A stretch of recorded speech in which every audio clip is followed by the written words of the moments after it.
served by Meals on Wheels. As a volunteer, you deliver a hot, nutritious meal and a friendly hello to someone just like your mother, grandfather, or next-door neighbor.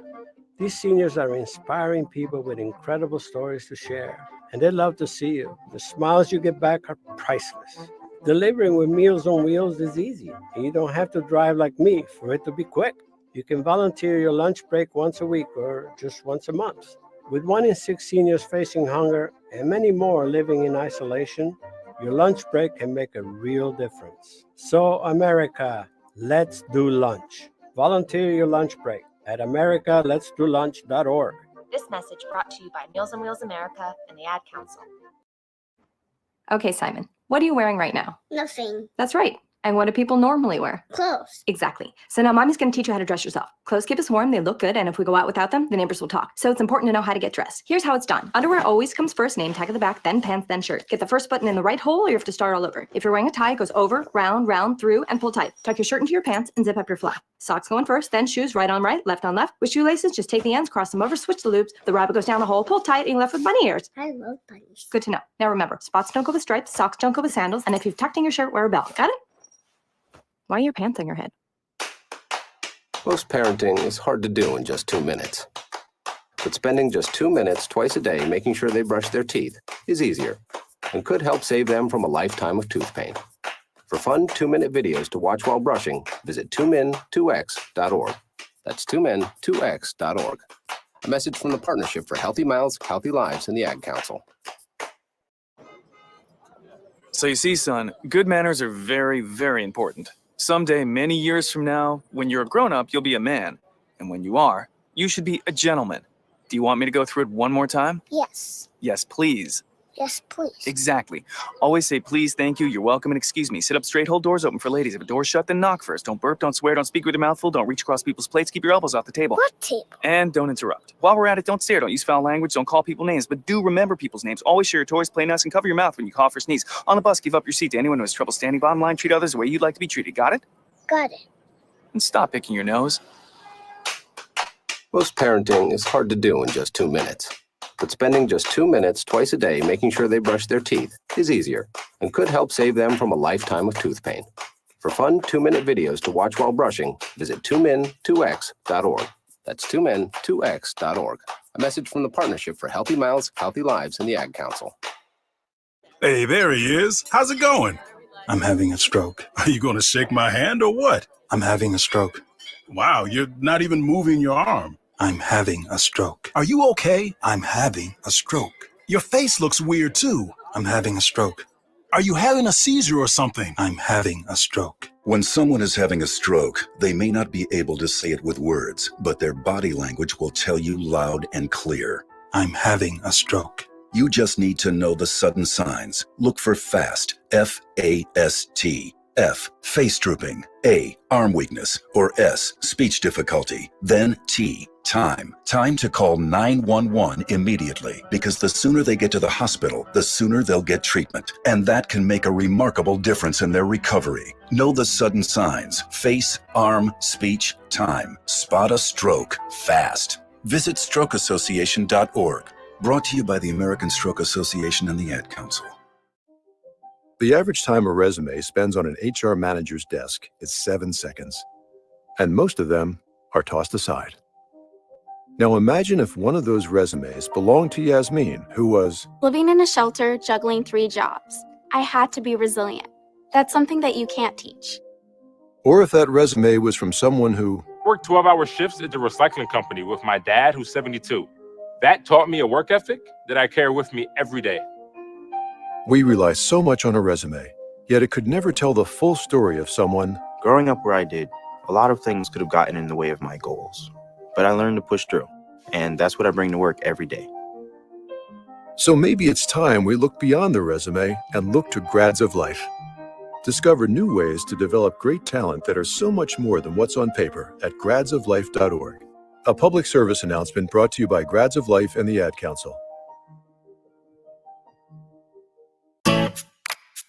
Hi, this is Terry Crews, actor, former football player, game show host, father of 5, and all-around big dude. I'm also an expert on drama. I know all kinds of drama, There's the good kind that comes with having a house full of kids. There's the bad kind like season-ending injuries. There's the necessary kind like having an agent in Hollywood. And there's silly drama like the drama around my percolating pectorals. And then there's the drama you can skip. Skip the drama that comes with not having your high school diploma or equivalency.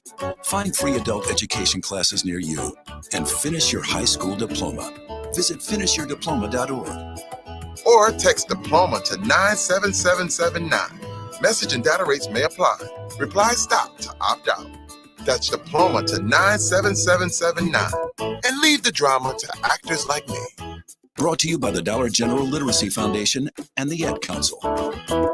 Adopt US Kids presents Multiple Choice Parenting. Your daughter just had her first breakup. Do you A, put yourself in her shoes? How could he do this to you? And for Sheila, she has split ends. B, console her. Oh, sweetie, this is going to happen a lot. 4, maybe 5 more times before you get married. C, take charge. Got to get this all straightened out. Give a little talking to, man, mano a mano. Hey, Steve. It's now a good time? No? Okay, no problem. Bye. Or D, help her find a new boyfriend. I know a great place to meet boys. The internet. Nice, single boys. Never mind. How about some ice cream? As a parent, there are no perfect answers. But you don't have to be perfect to be a perfect parent.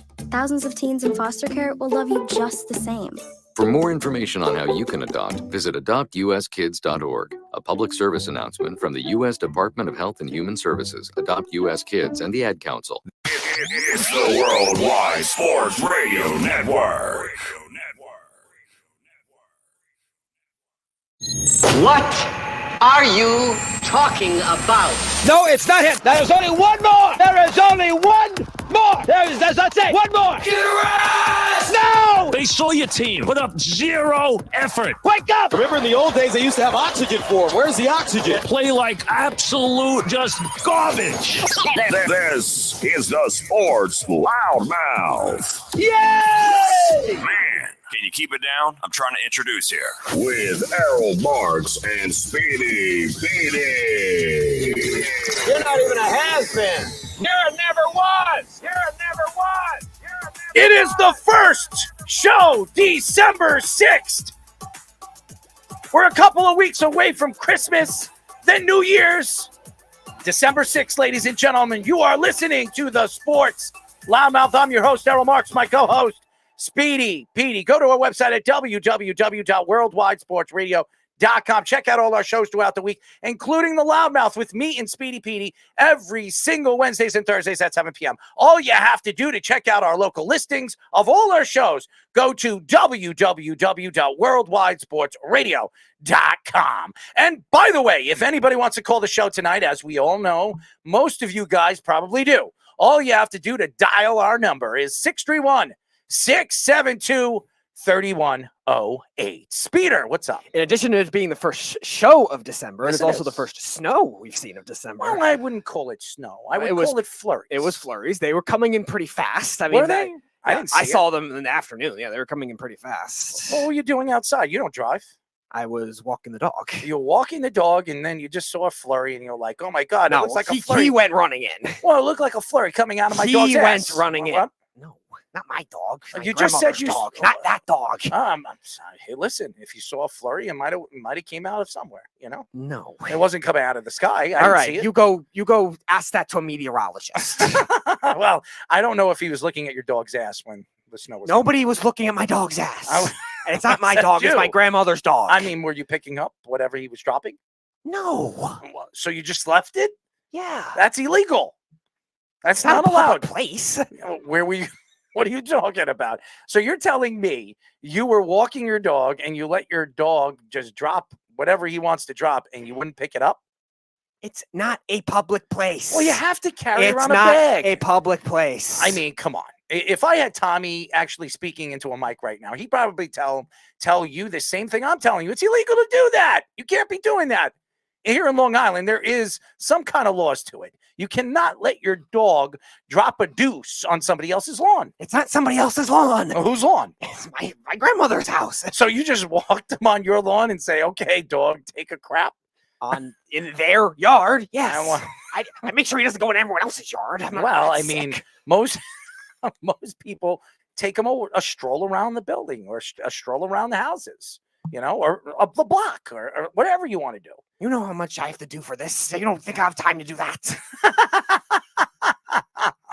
I'm just trying to speak the truth here. Nor would I want to do that in 30-degree weather or whatever. Well, it is a little cold. I mean, I know you don't care. I love it. I was out with my t-shirt. I was enjoying it. No sweatshirt on. Everybody thought I was nuts. I was about to actually wear shorts this morning, actually. So I like this weather. Anyways, at 8:30, we'll be talking to the creator of MLB Daily Dingers, our friend for the 7th time on our show. You know him as Mr. Music. We know him as Matt Musico. So he will be joining us. We love him, by the way. And he's a Mets guy. He writes for the Mets. He's fantastic. I don't know if you ever checked out of some of his stories that he's posted up. He is fantastic. Check him out.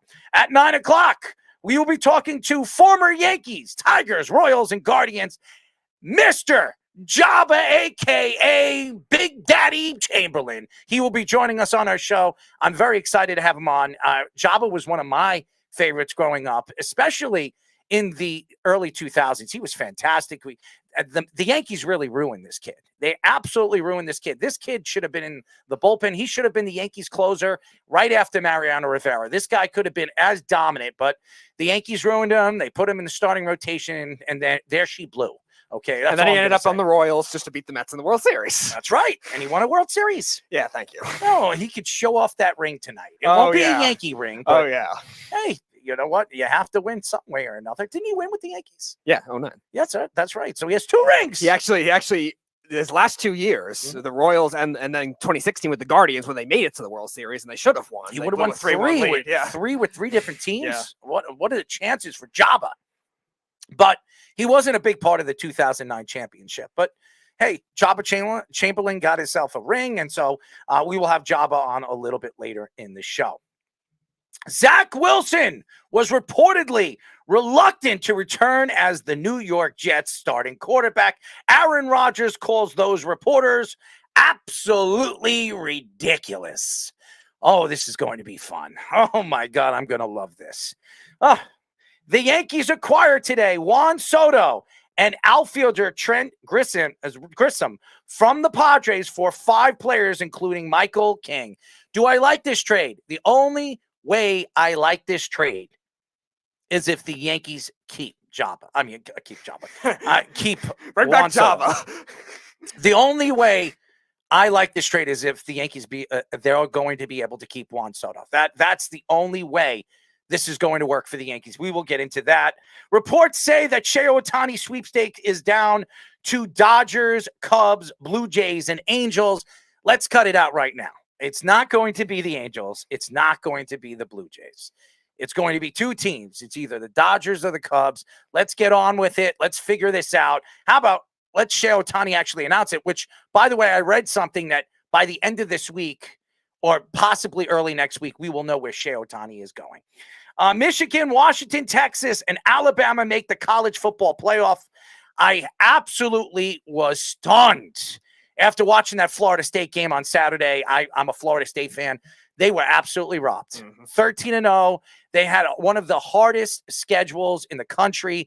They've beaten, I think, 4 top 15 teams, and they did it with a 3rd-string quarterback, a true freshman. I have no idea what this the NCAA and this, what do they call this? Committee? Whatever they call them. College Football Playoff Committee. What is it, 4 guys? 3 guys? Jeff's mentioned to us many times. It's like all the Power 5 conference executives, basically. It's ridiculous. Absolutely ridiculous what they did. Alabama should not be there. That's just my opinion. And by the way, Alabama will probably win the national championship. You just watch. It's all going to fall perfectly for Nick Saban to retire. I don't know about that. Jim Harbaugh has a month to prepare on how to cheat. There you go. Roger Goodell wants to ban the Eagles' tush push play next season. Why? It's been going on forever. It's the quarterback sneak. What is different about it? What are they putting off an extra offensive lineman behind the other offensive lineman to get the push in? It's the most ridiculous thing. And Roger Goodell, it's not cheating. They found a way to use their style of game to their advantage. Why is it illegal, or why are they trying to make it illegal? It doesn't make any sense. We will get into that. Rex Ryan takes shots at Bill Belichick, saying that the Patriots way was exhausted by players, as he wants to bring up Tom Brady, as he believes the only reason why Bill Belichick was as successful as he has been over the 20 years that he was dominant was because of one player, and that's Tom Brady. The Thunder's point guard, Josh Giddey, under investigations for having a relationship with a 16-year-old girl. We will get into that. We didn't get into that last week. So let's get into the whole Aaron Rodgers thing, because this seems, and I know everybody wants to let us get into the Juan Soto thing. We will add Juan Soto to this. I'm going to give this specific segment a lot of time on the whole Juan Soto trade. I don't like it. Not because I don't like Juan Soto. I disagree what the Yankees did. But Aaron Rodgers called the reporter that Zach Wilson didn't want to start for the Jets bull and not factually correct. Rodgers said that the Jets need to get to the bottom of the whomever is behind the real story about Zach Wilson. Rodgers also added, they made it seem like was so big drama going on, and then we had to bring the old guy. Hey, call this young guy a square everything up. I don't know what they're trying to say here. That never happens. Rodgers also added, when you use sources to try assassinating someone's character like that of Zach Wilson, I have a real hard time what that is. You're basically saying that the kid is quitting on the team and doesn't want to play. Rodgers also said about the media, I had relationships with a number of different media people over the last years. You get to know them and their locker room. If they put a name on something, that doesn't mean it's everything behind it. NFL insider Dove Kleinman reports that the Jets are operating as the whole regime. Saleh, Douglas, and even offensive coordinator Nathaniel Hackett will be back in 2024. That's because Aaron Rodgers is their new lifeline, or whatever the hell it is, Speedy. I don't know why you put all this stuff. I don't care about what Rodgers says. All I care about is the incident on what Rodgers said on the Pat McAfee show. Here's the thing. Aaron Rodgers is on Pat McAfee every Tuesday, okay? He's got his own opinion towards everything that's going on in the NFL, all the different rules and all the different stories that are coming out with specific players. As he spoke for Dak Prescott last week, he spoke for Jordan Love last week, and now he's speaking for Zach Wilson. Here's what I'm going to say about Zach Wilson. Zach Wilson was offered back that job, and he did take it, by the way. They bring in Ripken. Ripken's going to back up over Simeons. Simeons is going to be the number 2. Ripken's going to be the number 3. Zach will be the number 1 moving forward. It doesn't really matter. Zach Wilson does not want to be abused by the fans anymore. Zach Wilson doesn't want to be abused by the press anymore. Zach Wilson doesn't want to be thrown under the bus anymore. And I know Aaron Rodgers has never been put in this situation because he's one of the greatest quarterbacks of this era. And he also played for one of the greatest franchises of this era. And he's respected around the league because of his talent. Zach Wilson is not respected around the league because of his talent. Zach Wilson's talent has really shown to us this year as garbage. He is not the same player that the Jets thought they were drafting a few years ago at number 2. And now you sit here today and you wonder where the Jets will go in the offseason in the draft. And I understand where you sit here and you understand what a guy like Aaron Rodgers is doing for his teammate. And he respects Zach. He knows that Zach Wilson rooted him on when he was a kid. He was his favorite player. Aaron Rodgers was Zach Wilson's favorite player. And he has a lot of respect for Zach because he's been working out with him in the offseason with him and getting to know the kid. But I understand why the fans have attacked him.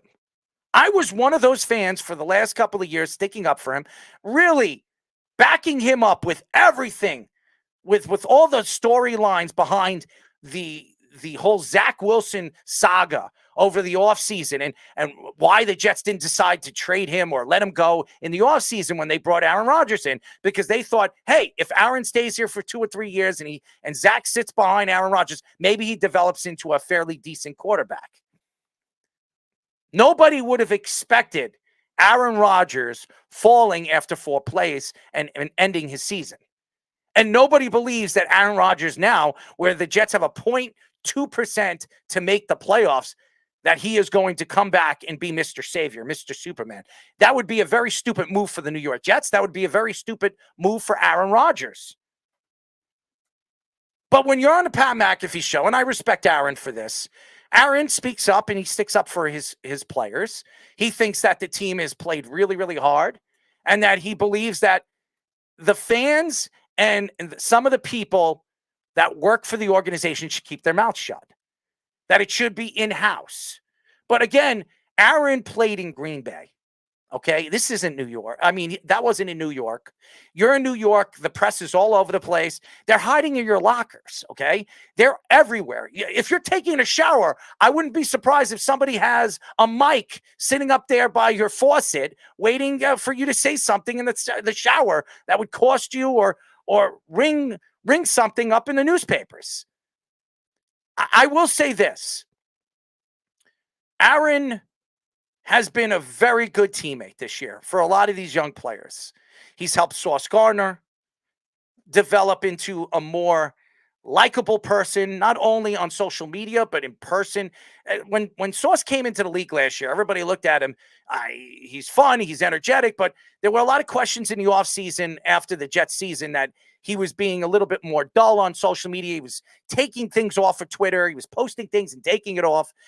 This year, I think Aaron's really hidden some of the things that other players have said on social media and really been the face and been the voice of what the Jets are this year.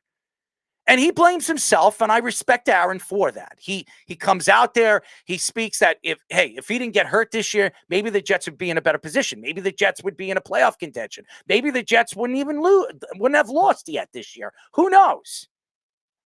But there is no way, no how, that Zach Wilson should be something that's coming out of his mouth and sticking up for. You cannot stick up for a quarterback that has done nothing this year to show any growth, okay? I understand he played well in Kansas City. I understand he won that game against the Eagles. Good for him. It wasn't because of him that they beat the Eagles. It was because of the Eagles beating themselves. The only game that he actually showed up to was against Kansas City. And by the way, I was on a boat trip, and I had the opportunity to almost break a TV because of the bad, terrible ref calls at the end of the game. And I'm not blaming the referees for the complete loss of that game.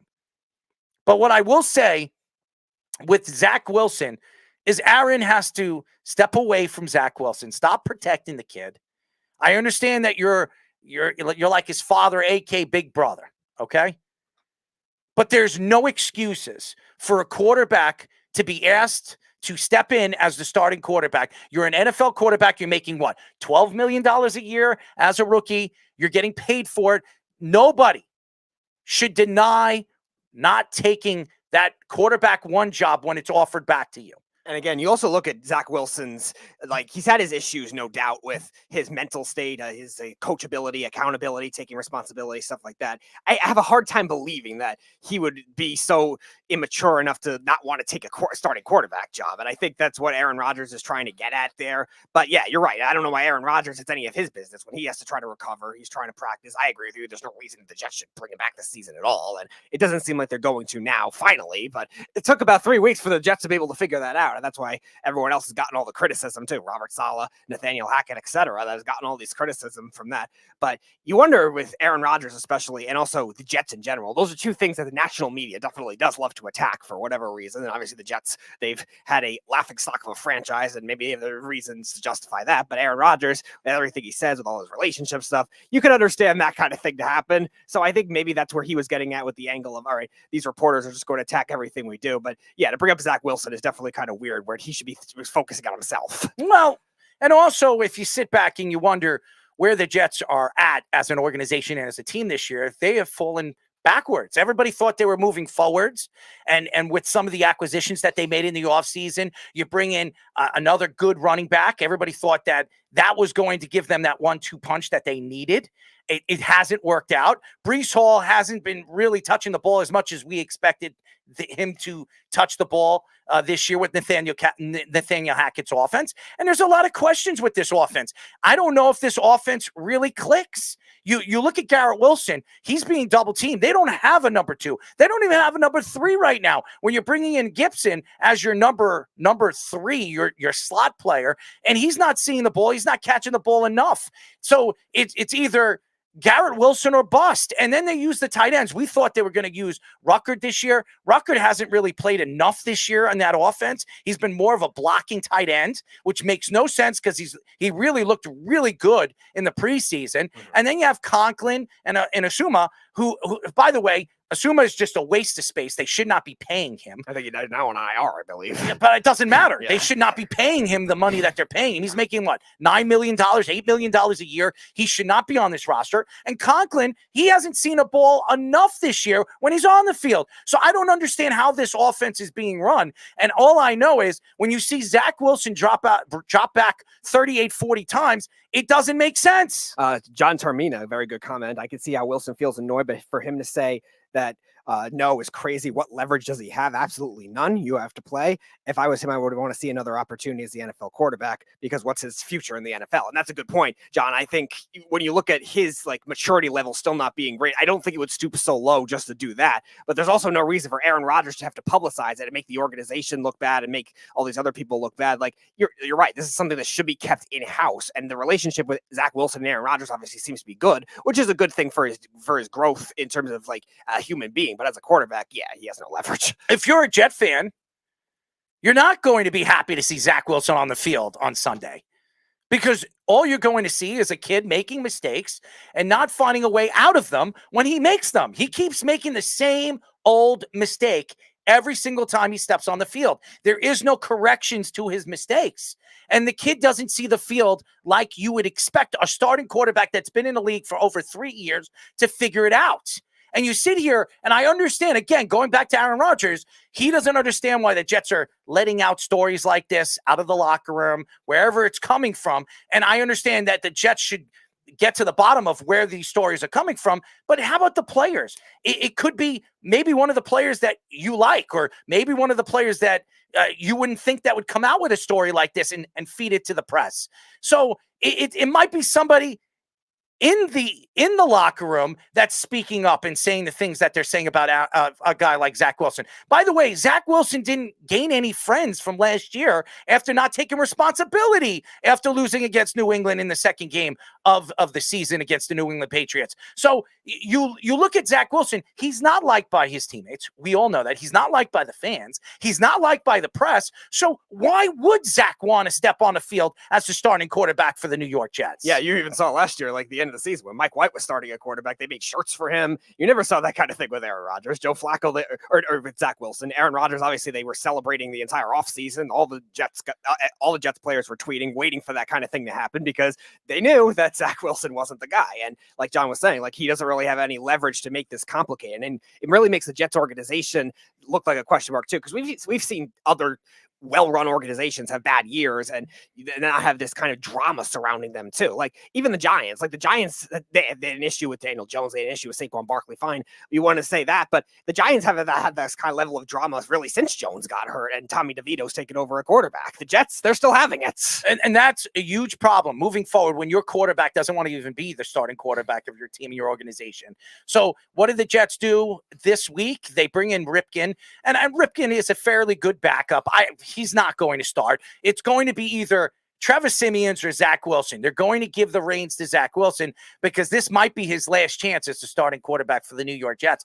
I believe that Zach Wilson will be gone no matter what happens after what we've seen, and we've seen enough of Zach Wilson, and the fans will not allow the Jets to keep Zach Wilson on that bench, especially if Aaron Rodgers gets hurt next year. So you go into the offseason and you wonder where the Jets go in the draft. Right now, where they sit is at the 6th pick. they could get a quarterback at number 6. Maybe if they drop even more to the 4th or 3rd pick, do they draft a quarterback? Do they go offensive line? Do they go after a wide receiver? Because this draft has a ton of good wide receivers in it. So there's a lot of questions for the Jets. And by the way, the Jets don't have a 2nd-round pick. They lose that to the Green Bay Packers because they didn't lose their first. And because Aaron Rodgers didn't play 65% of the snap calls this year, they keep their 1st-round pick and they lose their 2nd-round pick, which is going to be a fairly high pick for the Green Bay Packers. So I wonder where this is going. And I do believe it's going to get worse before it gets better, because the Jets are playing the Texans this week. They're playing C.J. Stroud, who's one of the hot young quarterbacks in the league. He looks fantastic. I believe the Texans have something over there as a franchise quarterback. And now the Jets are going to see what a real young franchise quarterback is supposed to play like after what we have seen, the garbage come out of Zach Wilson. John also says, I'm assuming they expected Lazard to be a much bigger factor in the offense than I saw was a healthy scratch a couple games ago. Do you think, barring Rodgers coming back for a title run next season, is it a lock that Javonte Adams is a Jet next season? That's a good question. It's harder, though, because if the Jets are picking at 6, I don't know if they would want to trade that pick unless they trade back and try to get more picks, then trade for Davante Adams. First of all, Davante Adams is not going to be worth the 1st-round draft pick. He is 31. Overall, no. He's 31 years old. He's 31. Sometime next year, he'll be 32. There's no way the Jets are giving up a 1st-round draft pick. They have a 3rd this year. Maybe they give up a 2nd next year.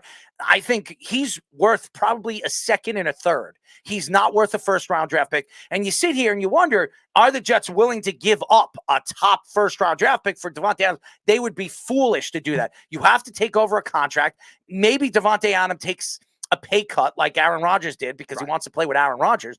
But how much of a pay cut? He's making $25 million. Let's say he takes $5 or maybe $6 million off the $26 million he's making right now.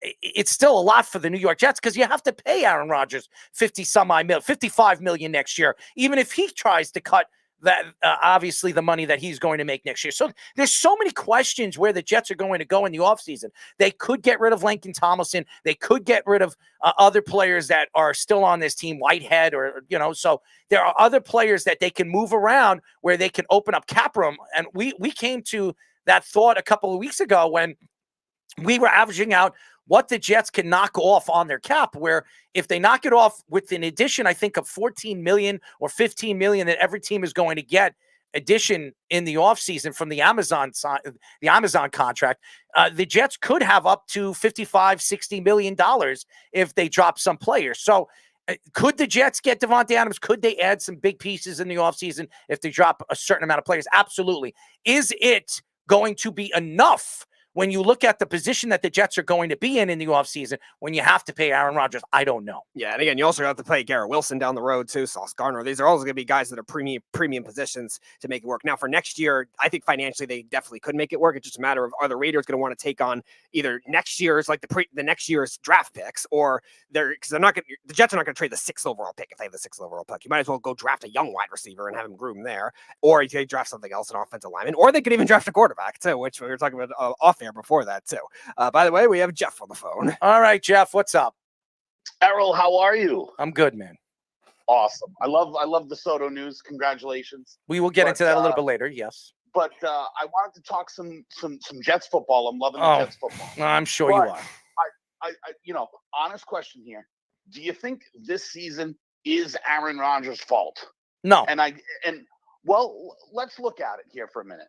Joe Douglas has capitulated to everything he's wanted, and none of it has worked out. The past couple of weeks, you yourself said Nathaniel Hackett sucks. He was brought there because of Aaron Rodgers. Randall Cobb, not even getting on the field. Alan Lazard couldn't catch a cold.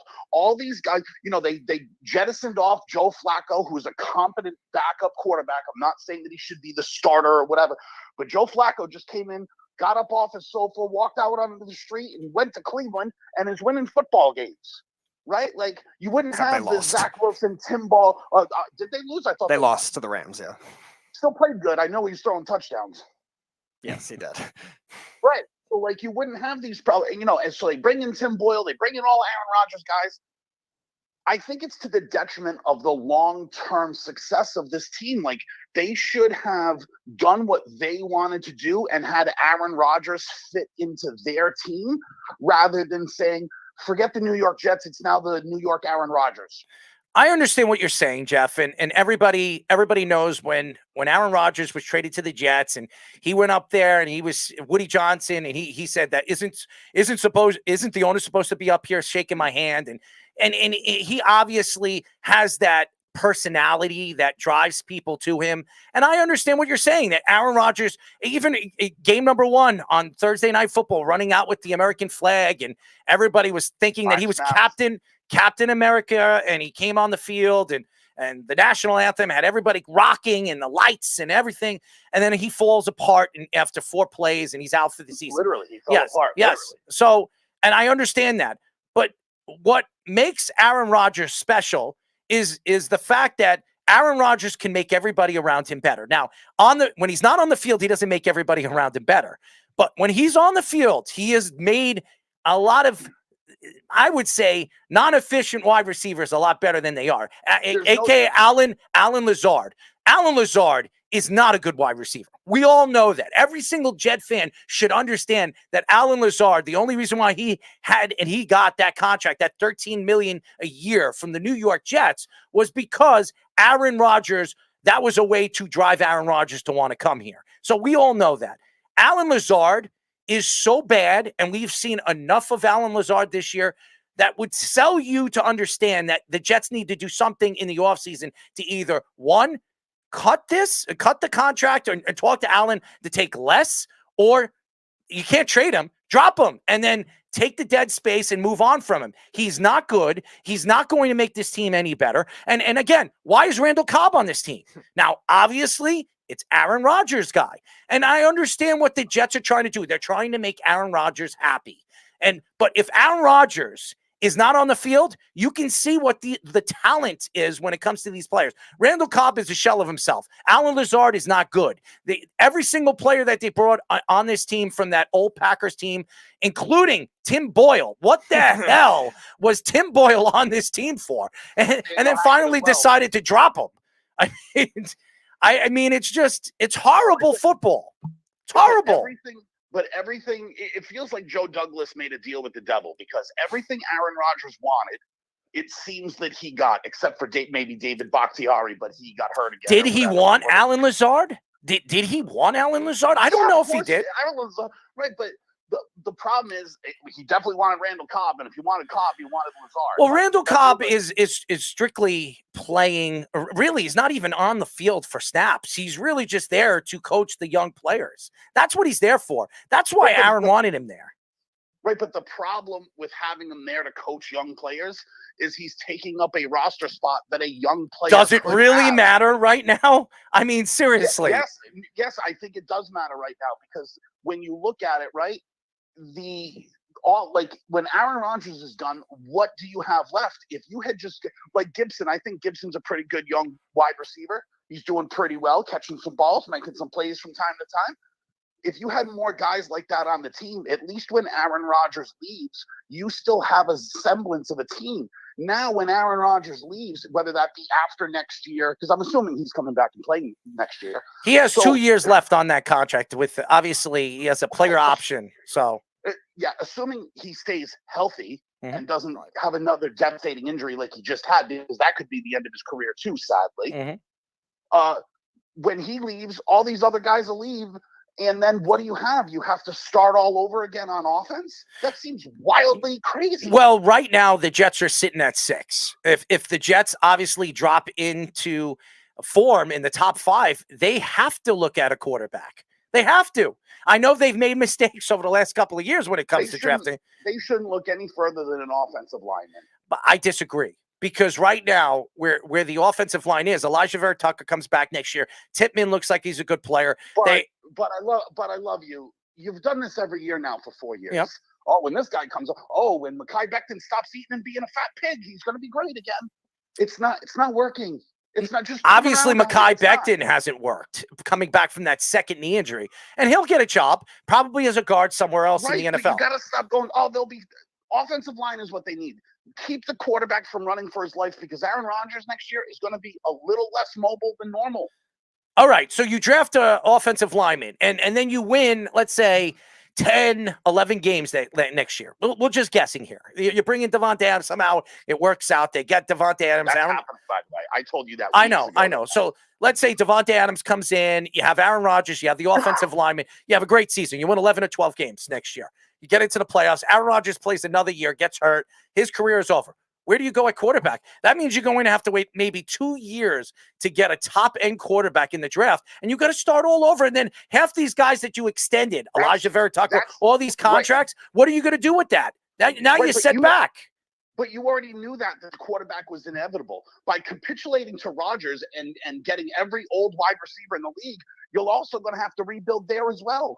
Wouldn't you rather just rebuild one position rather than 4? Yeah, but the one position that's so very important, if you bring in a quarterback in the offseason to sit behind him. You already knew that by signing him. You already knew that. And complaining about it is like, oh, well, we wanted Rodgers, but look what it's done to us. You wanted him the whole time. I'm not complaining about Aaron Rodgers. I'm not complaining about him. No, but you knew that you were going to have to replace him. Yeah, exactly. So right now, you're going into the offseason. You're in a top 5 when it comes to the draft, and you could get one of these quarterbacks to sit behind him for 2 years to learn this offense. Why not? Because if let's say Caleb Williams, I know you don't like him, but Caleb Williams is sitting there. I don't like him. He's probably the most talented guy in the all right, draft. so let's say Caleb Williams is sitting there at 6. Right now, the Jets are sitting there. All right, but let's just say that he is. He's sitting there at 6. Or let's say the Jets move to 4. Okay, they jump from Chicago. Chicago wins another game. The Jets don't win any more games. And let's say the Jets jump Chicago at 5. And let's say Arizona wins another game and they fall out. And they're at 6. And the Jets jump that and they're at 4 or 3. If the Jets are sitting there at 3 or 4, Caleb Williams could be sitting there at 3 or 4. And he very well could. But your immediate you don't draft him? No, because your immediate need is going to be keeping Aaron. Like, what help is it to Aaron Rodgers to have Caleb Williams sitting on the bench? But here's the thing: you're only going to have Aaron Rodgers there for 2 years. They're going to bring veteran offensive linemen in next year. They're going to.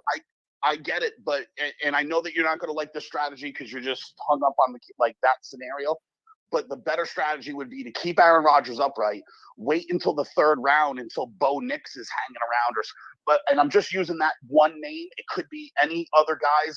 It could be Devin Leary out of Kentucky, who's a big dude that can throw and whatever. And then you could just have him on the bench and be bringing him along for a couple of years, so you could do what you should have done with Zach Wilson, which was let the kid sit and learn, and then he can hit the ground running after a year or 2. And it helps immediately and in the long run. You don't need to waste the 5th pick because what ends up happening is he sits now for 2 years. You have the number 3, but you have the second best quarterback sitting on your bench for 2 years. Why not? You don't know what. Aaron Rodgers sat on the bench in Green Bay behind Brett Favre for 3 years. Right, but because you don't know what he is or he isn't, and then in a year or 2, you need to decide whether you're giving him career-changing money. But Jeff, you can see him at practices. You can see that this kid is showing up at practices, making every single throw, even with Aaron Rodgers. No, you can't. No, you can't, because every offseason, all I heard you say was Zach Wilson looks great. Everyone's saying that. That's what they said. Awesome. That's what they said. But again, okay, so that's what they said, and you can't simulate games. But they said that about Jalen Hurts. How many times? Right. I mean, Deshaun Jackson came out and spoke about this. There was a whole story about this, Jeff, that Deshaun Watson told everybody from the Philadelphia Eagles organization he was not playing, and he sat down with ownership. He sat down with the GM, and he said, "This kid is your franchise. Why isn't he playing? Why is Carson Wentz on the field?" Errol, it's not a shot at you. You're going, "Oh, that's what everyone said." Well, fine, then that's what everyone said. That should just tell you right there that there's no simulating real football. The underwear Olympics doesn't matter. They have to get in games, right? So it just doesn't matter. So you sitting around going, "Oh, well, he looks good in practice." tells you nothing. I understand that, but if you know his talent and he has the opportunity to sit behind one of the greatest quarterbacks, because Zach Wilson had talent. Yeah, but he also had other things going on in his brain. I mean, he's not coachable or accurate. It's gonna be very hard to get as an NFL quarterback. So you're talking about other things, maybe like a college kid already coming out and saying I should own a piece of the franchise of anyone who drafts me. Well, like other things. I think he's lost his mind, and maybe he should stop crying on a football field. He's been doing that 3 or 4 times this year. Other things on his mind too, so we're still even. we're still on an even playing field because he's into other things now too. So Zach Wilson had other things on his mind. Oh, bro, Caleb Williams has other things. So all right, we're even on talent. We're even on other things. Like, this is what I'm saying. You don't want him just sitting there and you don't know what he is. But wait, hold on 1 second, Jeff.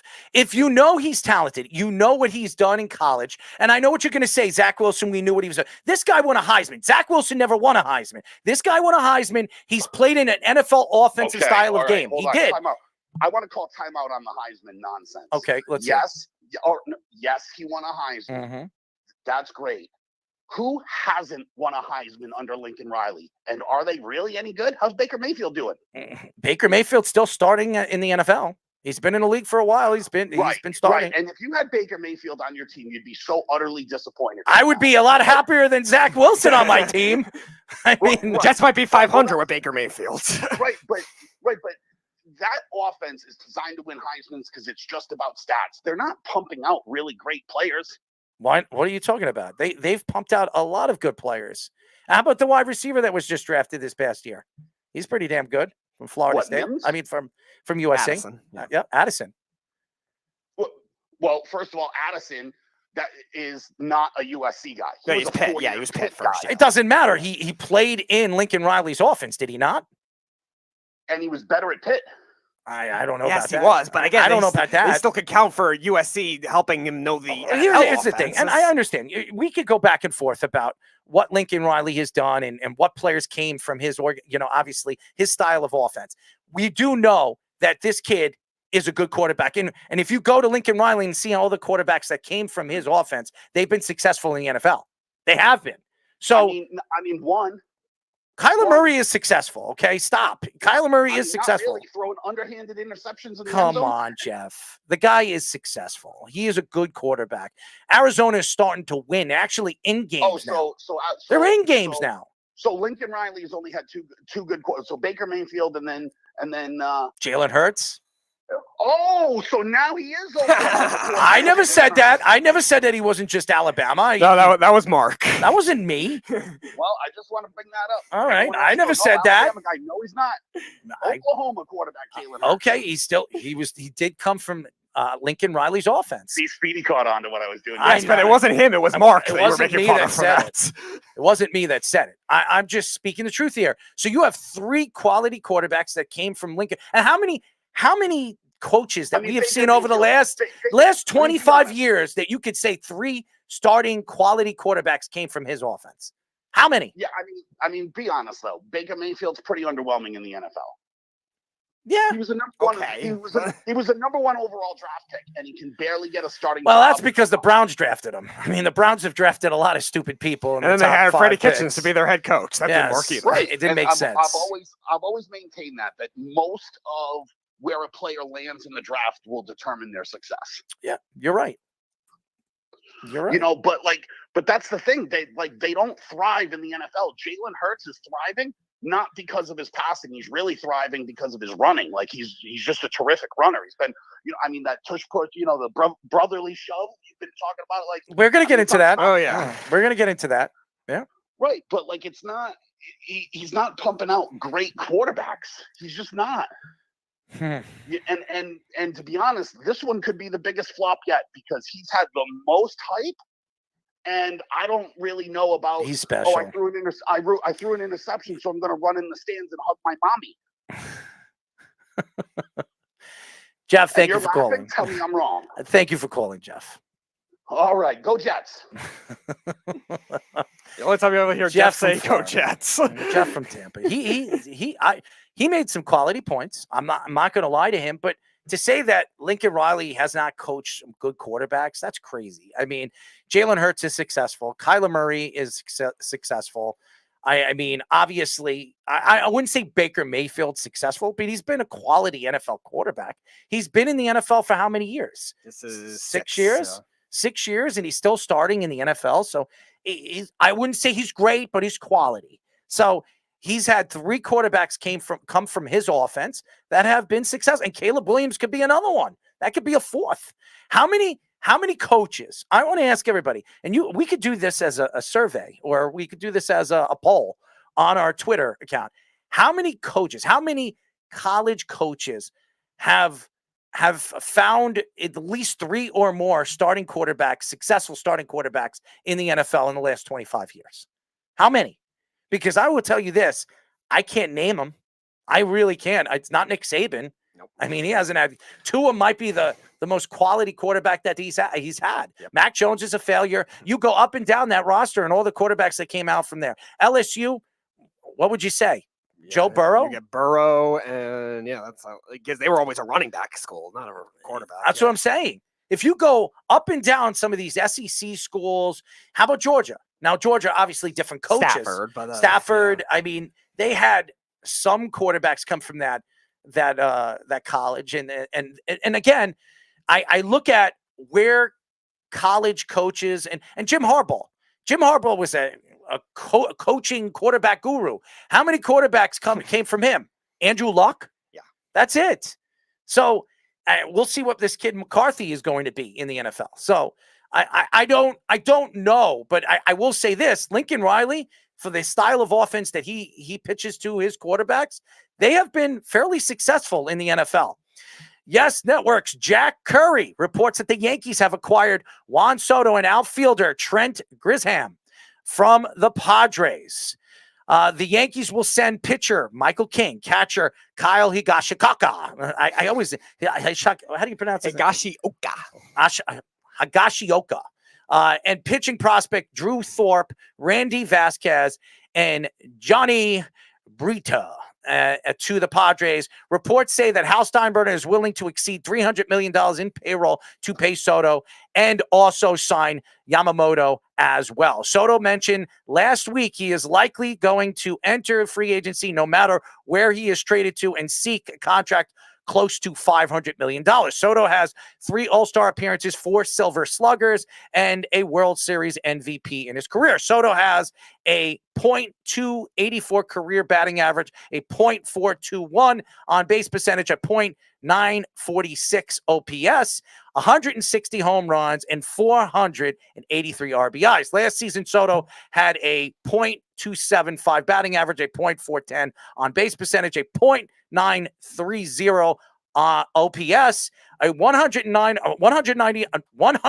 RBIs, and a career high 35 home runs. See, I don't know why you put all these analytics. We know what he did last year.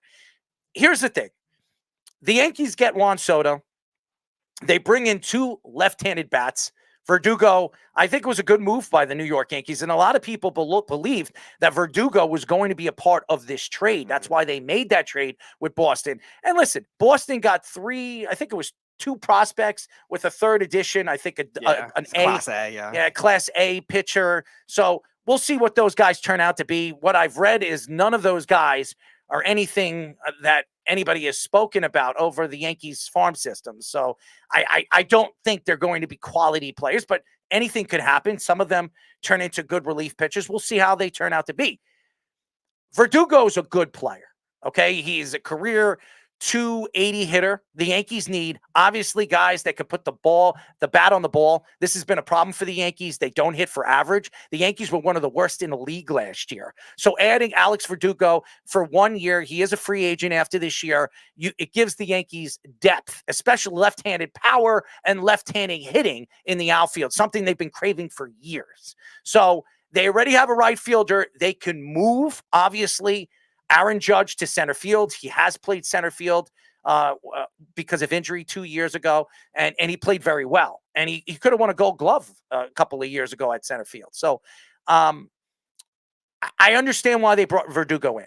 This Juan Soto move, unless the Yankees know something, unless they know that they can talk, obviously, Juan Soto into signing a contract at the end of the season, because I do believe in everything that we believe in and what his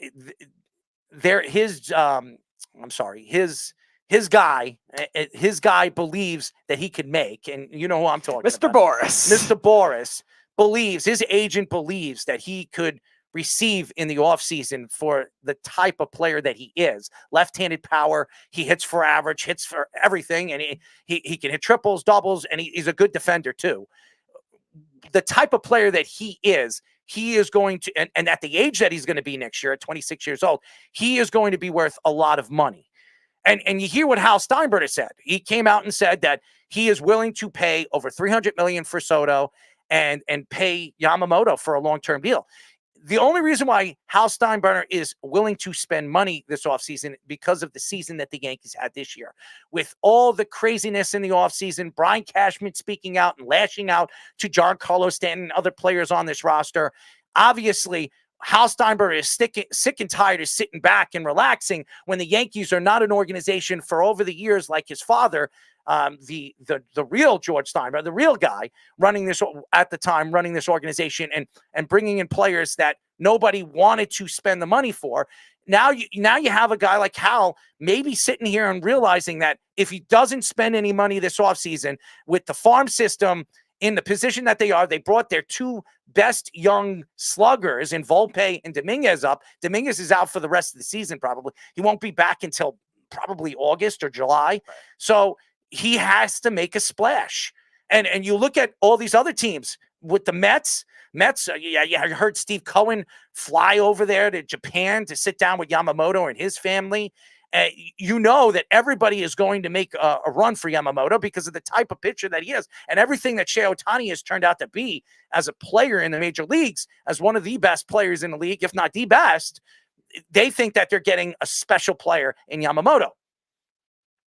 This move for Michael King and obviously Drew Thorpe, these are the two big players and the two big prospects. And again, Michael King is not a prospect anymore. He's 28 years old, but he's starting to show what he was capable of being as a starting pitcher. Now and Mike said it. Yes, he said it last week. He said, "Well, how many games did he pitch last year as a starting pitcher?" He pitched about 7 games last year for the Yankees as a starting pitcher, but he had a 2.75 ERA and his WHIP was closer to 1. You have something with a guy like Michael King. You're not going to have to overpay him in the offseason next year when he becomes a free agent. So now I'm not saying that the Yankees can't make a move in the offseason next year and bring back Michael King. But again, the only reason why the Padres made this move is to re-sign Michael King, to figure out if Drew Thorpe and maybe even Johnny Brito it becomes the pitcher that the Yankees thought he was going to be in the farm system. So do I like this move? If the Yankees could, I can't even pronounce it.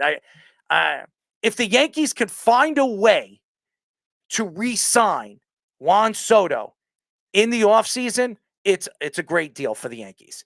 But if the Yankees lose Juan Soto to free agency to 550, he has a season. And like Jeff said last week, this guy could hit 50 home runs. He can hit over 130 RBIs. And if he does that, he is going to make probably between $500 and $550 million, more than likely. Okay. That's probably where he is going to bring in next year. If that's the case, the Yankees are going to lose him.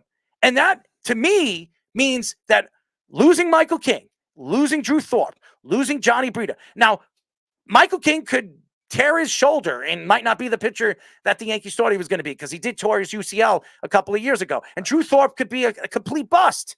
Okay? And none of these guys turn out to be anything. And if they win with Juan Soto this year, they win a World Series this year, then it was worth it.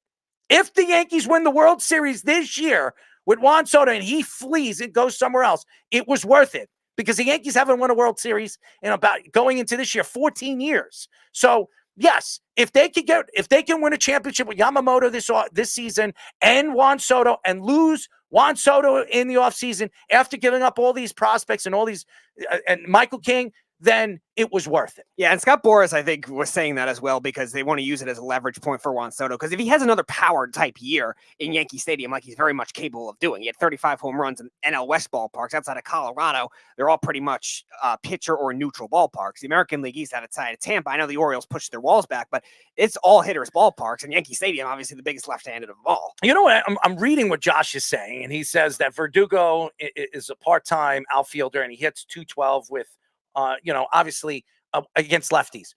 If he went to the Mets, he'd be excited. When Max Scherzer went to the Mets, he was excited. Justin Verlander, he went to the Mets, he was excited. Every single player that goes to the Mets, because it's not his money, he's excited about. Then they become a bust, and then he roots against them.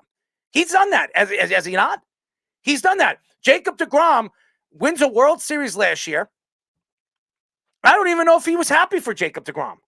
This guy's been the face of the Mets organization. He was everything to the New York Mets. They didn't want to resign him. They decided, oh, know what? And then all the Met fans are all happy when he tore his shoulder out or his elbow out again. Oh, that's why the Mets didn't want to resign him. So you gave up on a player that helped your team, was everything to your team all those years. You didn't want to re-sign him because you didn't want to overpay him, but you want to overpay, I don't know, Yamamoto, who you don't even know what he is? You're going to pay him a 7-year, $200 million contract, and you would be happy with that? Jacob deGrom is a proven pitcher, Josh. You forget that? Did you forget that? I would love for you to call, Josh. I would love for you to call. Because you know what? You have a lot to say about what the Yankees bring in and Verdugo. Verdugo's a career 280 hitter. Let me ask you a question on this. When they brought Lindor in, what was he a career hitter of? What was his batting average? 265, 270? But it's okay. It's okay, everybody, because the Yankees brought in Verdugo for nothing. They gave up nothing for Alex Verdugo. Nothing. No talent. Not one of their top prospects. I don't think even a double-A prospect. I think they're all Class A. They gave up nothing for Verdugo because obviously the Red Sox didn't want him there anymore. So the Yankees took a whim on a guy like Verdugo. Verdugo could turn out to be a 280, 290 hitter for the Yankees next year in the middle of their lineup, protecting players, and can hit for average, hit triples, hit doubles. And I'm not saying he's great. I don't know what he's going to be in this lineup. This guy was the number one prospect in baseball in 2017, 2018. And again, he's just another left-handed bat. Like, the Yankees still need left-handed bats no matter what. And I think whether he plays a lot or not is another question. And now we have him. Let's hear it, So Josh. we're going to name drop me. That's fine. Number one, I wasn't insulting Verdugo. What were you doing? One. What were you doing? I was basically giving you the splits. I know what he was. Let me hold on. You wanted me to call and respond? I'm responding. So basically, I was giving you the splits of what he is, which is why getting a guy like Trent Grisham in the deal helps, because you can split time with him and Verdugo. Verdugo last year hit 212 with 1 home run for the whole season against lefties. Okay, we're talking about the careers average, but it's also more of a what have you done for me lately? Why would Boston just give him up, by the way, and send him to the Yankees? Because he had problems with Alex Cora. Yeah, because he showed up to a game 2.5 hours late. And nobody wanted him. So the Yankees took they took a whim on him, and maybe it pays off for the Yankees. And I never said it was and also you were assuming that I was saying it was a bad. First off, I actually like the Verdugo move. So before you want to, try to expose me for something that I am not. I love exposing you, man. It's my favorite. I tell you what, I exposed myself on that show. And I tell you, I wish I would expose myself on the going down expressway. Maybe I'll get through the highway faster. That might be a good idea. But the point of it is this. I heard what you were saying, and I said to myself, hold on a second. He's assuming that I'm saying this is a bad move. That's not what I'm saying. And I actually compliment the Yankees for making this move today, because they finally had the balls to trade prospects, which are paper, away for a superstar. The Yankees player. have been trading away prospects for years. They gave up prospects for Giancarlo Stanton. And then, now hold on. And then you were talking about with me. I didn't even bring up Yamamoto. Well, hold on I didn't one even second. bring him up. You brought him up. And then you don't want Yamamoto? You don't want Yamamoto? Come on.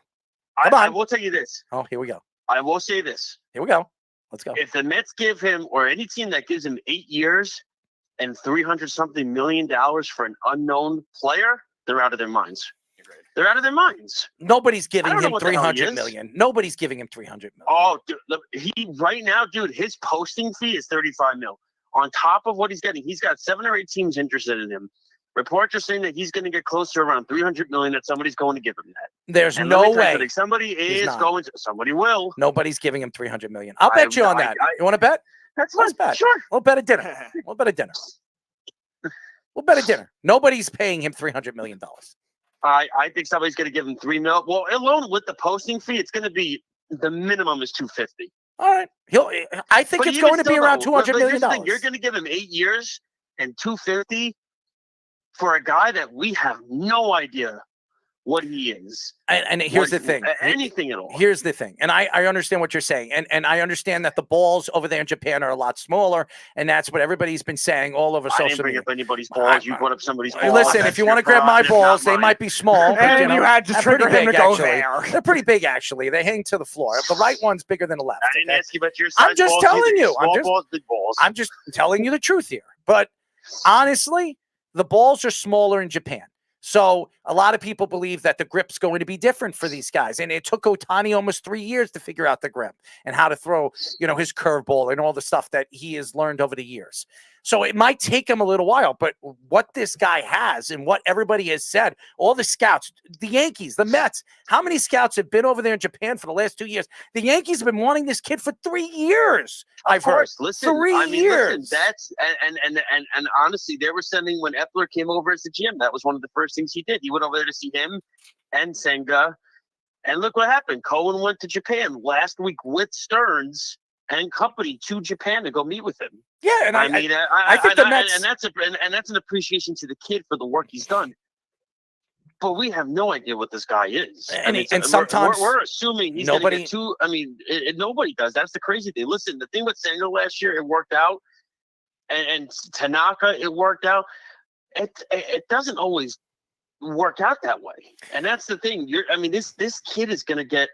He's going to blow past Tanaka's. What was it? 175 Tanaka got from the Yankees, or something. He's going to blow right past that. I don't know about blow. I think he's going to get about. I think his offer is going to be between 230 and 250. That's where I think.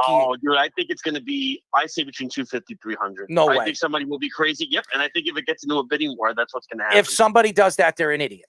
Okay, and the Yankees. It sounds like the perfect Red Sox move. And I don't think the No, Yankees. I don't agree think. with you 100%. I don't think the Yankees will do that. I do not. And look, as far and by the way, did you see what I said about the whole? I think this deal is going to get fixed, but right now the report that they're saying is that there's been a medical snag with 2 of the players. So, I think that is going to get fixed at some point with the Soto trade. So nothing's done yet, but I will say this: in regards to the Soto, the Yankees had to make this deal. Brian Cashman's basically, let's call it like it is. Yankee fans are ready to put his head on the swivel. This was the same Yankee fans. This was the same Yankee fans. I was at the game. Juan Soto, I was there at the Padres game. He was sitting, I was right behind him in right field and what the Yankee fans were saying to him. And I was telling the Yankee fans, I said, why are you screaming at the kid? This kid could be a Yankee in a couple of years. Oh, and by the way, just really quickly, you know who Alex Verdugo has a rivalry with, right? Who? Yankee fans. You got into a fight with them. Yeah, well, that's great. He's perfect. All right, the Yankees should not trade for Stephen Kwan now. Yeah, that's great. That's what I'm saying. Now the Yankee fans, it's going to be good. Now the Yankee fans will be rooting for him, so that'll be even better. I will say this though, Yankees had to make this move. Obviously, if and when it becomes official, they had to make this move. Just know this: Scott Boras got an offer from Michael Conforto for 5 years, $135 million. And Boras turned it down and let Conforto go to free agency. Years before that, he had an issue with A-Rod, where A-Rod got a big deal offer. He told A-Rod to turn it down. They went to free agency. A-Rod got less money. A-Rod then fired Boras, and that turned the whole thing. Scott Boras will make sure that his clients get to free agency. Now, I think the Yankees would be first on the list to talk to him, of course, since he's on the team. It all depends on how the season goes. And I would think the Yankees are going to be better Last year with the outfield, it's the starting pitching, though, that we still have to talk about, right? With the Yankees, they got to get in the pitcher or two. I think their pitching is fine if they're healthy. I think with Garrett Cole, the Cy Young winner, Rodon is going to be a lot better this year. I'm telling you, he's going to. You have Cortez coming back. I just can't trust Rodon, and the only reason I could say why, if I may, with Rodon, in the last, God, what is it, 6 or 7 years, he's had 2 very good seasons. His arbitration year, 3. It was 2. His arbitration year with the White Sox. And then his 1-year deal he signed with the Giants. Other than that, he's had ERAs of 4 or he's been hurt. And the Yankees were the only team that went after him last year. And that was the only reason why that I have concerns about Rodon. I do. I don't have any concerns with Rodon. And I know a lot of Yankee fans were sitting there and taking shots at Brian Cashman on this signing. The signing was $27 million for a left-handed power pitcher who, by the way, not last year, the year before was been by all the experts saying that he was one of the top 4 left-handed power pitchers in baseball. And now, but also, what was the year that was? That was also a contract year. That's the one thing. That's fine. And Josh, his shoulder wasn't healthy last year. He was not healthy last year. Why he came back made no sense. Why the Yankees brought him back made no sense. When is Rodon the last 5 or 6 or 7 years? He went with the White Sox. I don't know. I don't have his numbers in front of me. Okay. It took him a while to develop because he had all those major injuries at the beginning of his career in the minors, and I think the second year in the league he had Tommy John surgery. So it definitely took him a while. Speedy, go look at the numbers. Go look at the ERA numbers. Go look at the games started. I'm pulling up his numbers right now. Go check it out whenever you have time. But as far as that, and then, I mean, you want to go backwards with Jacob deGrom. Do you really want me to get into that with you? No, I don't want to get into it. I want to say, that let's call it like it is. DeGrom left the Mets. And by the way, P.S., I was one of the first guys that actually felt sorry that he got the Tommy John. Uh-huh. I didn't wish anything bad on the guy, but the Mets made the right move by not bringing him back.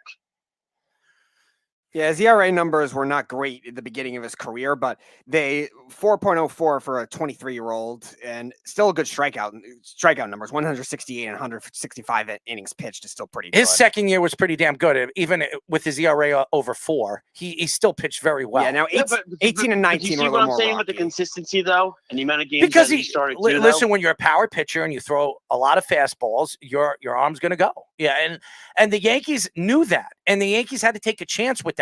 But you need they had to make the move because they needed starting pitching. You need left-handed power. You need left-handed power in Yankee Stadium. That's why the Yankees needed to do that. And by the way, go look at his numbers against left-handed hitters. I mean, he's shut down left-handed hitters all those years. He's great. He's one of the best. He's one of the best strikeout guys when it comes to striking out left-handed batters. So that's why the Yankees brought him in there, because they face a lot of left-handers. It's a left-handed power ballpark, and they need to strike out those guys. So that's why the Yankees did it. And now you bring in Juan Soto and Verdugo. Why do you think they brought those guys in? 1, Verdugo is a career 280 hitter. 2, when you look at Soto and what his career is, he's close to a 280, 275 batting average in his career. You bring in 2 guys, left-handed power, both guys. And by the way, go look at Verdugo's numbers in Yankee Stadium. Go look at his numbers in Yankee Stadium against Yankee pitching. They're ridiculous. He kills the Yankees. He's one of the peskiest guys the last 3 years. He kills the Yankees. So, I mean, that's something that you have to look at. And again, I don't know what Verdugo is going to be. He's only there for a year. Maybe the Yankees re-sign him, whatever it is. Soto. It's a one-year deal for Verdugo. They got him for essentially a couple of lower-tier guys. That's what they got him for. Really, the big thing is the Soto one. That was the one they had to get done because they had to do something.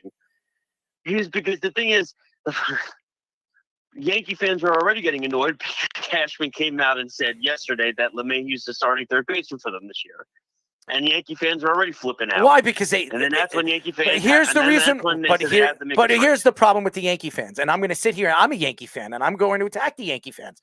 What do you want the Yankees to do? You're going to You've heard Hal Steinbrenner come out and say that he's willing to overpay for Soto in the offseason. So he already said he'll pay more than $300 million for Juan Soto. And then he's he going even to get more than $300 million. I know that. He said he's going to pay more than $300 million for Juan Soto. That he didn't say how much, but he said I think he's it's willing. more than 1 year. It's a $300 million payment Yes. for the year, not the contract. He said that. And he also said Yamamoto, he said he's absolutely willing to go after Yamamoto and get Juan Soto and pay for them. So if he came out and said that, why are Yankee fans crying about who's going to play third base? Does it really matter? And by the way, DJ LeMahieu, he's a shell of himself, but is he really that bad? If DJ LeMahieu could give you even 270, he's a switch hitter, right? Is that what he is? He's a switch hitting hitter. He's a great defender. If you could get great defense at third base and give you, I don't know, 260, 270, and give you about 50 RBIs and 15 to 20 home runs, that's pretty good for a guy in the infield who's up there in age and still doing what you expect him to do, play defense. That's his strength, his defensive side. They need guys not to strike out. What are they going to do? You're going to bring in Chapman. He's a better defensive player than DJ LeMahieu. There's no question that he is. But how much better? And are you willing to pay Chapman 3 years, $150 million? His offensive numbers have really regressed too the last 2 years, so it definitely would be concerning. It looks like we lost Josh and then got him back. So sorry about that. I don't know what happened. I heard what you were saying. But by the way, just really quickly, can I just rebuttal? Yeah. But I thought you said sometimes buying championships isn't always the best option. Yep. But isn't that kind of what the Yankees are doing, though? Not really. They've put around players. They put a core of players. They have Aaron Judge, Volpe. Cole. Hold on. And Soto. I'm just telling you what they did. What did the Yankees do in the years in the 90s when they won championships? They built around 4 to 5 players, right? So let's go look at the Yankees roster right now. Who are they building around right now? So let's go through it. Basically, Aaron Judge. No. Anthony Volpe. They have Torres. Torres. They don't trade him. But he's still a guy from the farm system. They traded him when he was in the farm system for the Cubs. He's from the Yankees. Point, you did trade, but I'm saying Volpe. But Volpe's played 1 year. It doesn't matter. He won a Gold Glove. Did he not? He was the first Yankee. He's the first Yankee and first shortstop for the Yankees to hit over 20-something home runs and steal 30 bases. Okay, no Yankee's ever done that. All right. And he won a Gold Glove. He's the first shortstop for the Yankees to win a Gold Glove in his rookie season. All right. So, and all the great shortstops the Yankees have had over the years, and they've had a lot of good ones, he's the first to ever do it. So that says a lot about what Volpe could be. And then you have Dominguez. He's another core player that the Yankees are going to build their team around. Dominguez, Volpe, Torres, and Judge. That's 4 guys right there. That's 4 guys right there. Can we really count as like core guys yet if they've only maybe played a year or half a year? Or can we give them at least more than a year? Oh, hold on one second. Mariano Rivera. How long was he with the Yankees when they won a championship? As he was the 8th inning guy. Rivera came up in what, 96? No. He came in 94. He played a little bit in 95. And then he was 96. At 90, but he wasn't even 95, the closer. 96. No, he wasn't. Buck didn't want to make him the closer. He was closer 96. He became the closer 96. Yes. After I think it was Wetland. Yeah, Wetland was the closer because Buck was unwilling to make him the closer. Mm-hmm. Well, we know that. Yes. Hold on. Mr. Wetland. Let's go back over there. Bernie Williams. How long was he in the league before the Yankees won their first World Series? I mean, came in 93. He came in 93. The Yankees won a World Series in 95, 96. Okay, so he's only was in the league for 2 years. These guys played more than a year, though. 2 years, and that's what Volpe's going into his second year. Aaron Judge has been. Volpe, you could put in there. Volpe, that's fine. If you want to add Volpe in there, I have no problem with that. But you're building around. But the Yankees, what the Yankees are trying to do is they're trying to add a core. They have core players that they believe are going to be future guys. They didn't trade Volpe. They already said Dominguez and Volpe were untouchable because they're their future. Aaron Judge right there, and then obviously Torres. Those are the 4 guys that they have. Now, I don't know if Torres is there for the long haul. I don't know if he is, but they have a core of players they're building. They should arbitrate Torres, but that's just my opinion. I think so too. I think so too. And build their farm system back. And by the way, the outfield spots, they got to figure out all these outfield spots. If you're adding Grisham in this deal, with Verdugo, Soto, Judge, Dominguez, all these guys. Here, you got to find spots for these guys. And it's fine. You need a rotation, right? You're playing 162 games, right? I mean, Of course, John I'm saying, Carlos though, I mean, Stanton. at some point, you're going to have to somebody. There's going to be a guy or two that's going to be pissed off. John- And say Dominguez comes back. Verdugo's hitting what? You said he's what? A career 280 hitter. Yeah. So say he's hitting 288, right? 289. Mhm. Are you going to pull? You're not pulling Judge and Soto out of the lineup. You're going to pull Verdugo out of the lineup. No, they're going to play the hot guy. That's what Boone is going to do. Then what's Dominguez going to do? Dominguez goes back to AAA again. Well, they can let him heal more. Dominguez, so. first of all, Dominguez right now they're saying he won't be back until August. So we might not even see Dominguez this year. I heard July, but that's for either or. July, August, it's all summertime. Yeah, It and the doesn't matter. Yankees could take time and make sure that he's 100% healed. And when he comes back, he has to get his legs under him. So that's going to take a little while. So by the time the playoffs come, are they going to start Dominguez, a young guy that's never been there? Probably not. They're going to play the veteran players, and that's what I see when you look at the rotation of where the Yankees are when it comes to the pitching. I think the Yankees rotation is really good on paper. It is. Now, if they get Yamamoto, it's really, really good. So we'll see what happens. Who's their rotation right now? Cole Rodon, Cortez, right? It was going to be Michael King. I got to see what Nestor does after that injury last year. But yes, go on. Let me see what they're. It's a fair. It's a fair assessment. He's never had a major injury, so it's a fair assessment to say that. I'm looking at the rotation right now, but I pull up the rotation, Tommy. I don't know how the Yankees are setting up because it was Michael King. Michael King was a part of that rotation. Now they just traded him. So, but King is no more. He's moving to what? Now listen, I will say really quickly before you get to the rotation thing. If this trade doesn't become official tomorrow, then we have to set the alarms off because then something is seriously wrong. Then why? Because if the medicals aren't going through and it's another day that goes by, then something is seriously wrong. Then that's my opinion on it. That's how I always view trades. If trades go, trust me, the Mets have had this a million times where trades have been done and then the medicals flop. Go ask the Carlos Correa saga last year. Go ask the Baltimore Orioles. Go ask the Orioles. They're the kings of making up stories with getting trades done. You can't make their medicals flag everything. All right, so I'm just saying, I would give it a day. Do they still have Frankie Montas? I think they do. No, I thought he was a free agent. No, he's a free agent, but Boris, again, this got Boris line, said that he's generating a lot of interest, and he said some stupid rhymes like he always does. Yeah, so the two guys in the trade are the only ones that are listed as obvious starters, and so the other one might be Luis Heel at this point as the fifth guy if they don't sign anyone else. Well, I'm reading right here that the Yankees signed him a one-year deal in 2024. They'll sign a fourth and a fifth guy in the rotation. That's not the concern, but it's. I'm not sure. They have to stay healthy. I'm not sure, but I think he signed a one-year deal with the Yankees for 2024. Montas? Yeah, that's what I'm reading right now. Montas. No, Boris talked about it today. He's a free agent. He's getting interest from other teams. Talked about it today. Yeah, this is from Brian Hott 7 hours ago. The Yankees are reaching out about Montez, and he might be in great demand because he's fully healthy. So they might bring him back, but it's not official yet. Okay. And Brian Hock's the one that reported about the medical with the Soto stuff. That's fine, and the Yankees will figure that out. The two guys that they wanted was Thorpe and obviously Michael King. Both those guys are not the ones that have the problem. So it's one of the other guys or two of the other guys, and they'll figure out a guy, a swap for those two guys. The two big names that they wanted, they got. So, and I'm not really worried about that. Bang it, knocked it out of the park. I don't know about knock it out of the park. Thank you, Josh, for calling. No problem. Oh, wait, really quickly. By the way, Kyler Murray sucks. Goodbye, Baker Mayfield's won more playoff games than him. Goodbye. Goodbye. Yes, Baker Mayfield has one more playoff games. Good job. Kyler Murray sucks. Oh, interesting. Yes, his vendetta against Kyler Murray continues just because he wants to be right 2 years ago. Why does he suck? Because he wanted to vent on the point that he was right 2 years ago when he was on the show. He plays for a crappy team. Okay, who does he have to throw to? And he's played in how many games so far this year? I think this was 3 now. 3. And what is their record with him as the starting quarterback? 2-1. 2-1.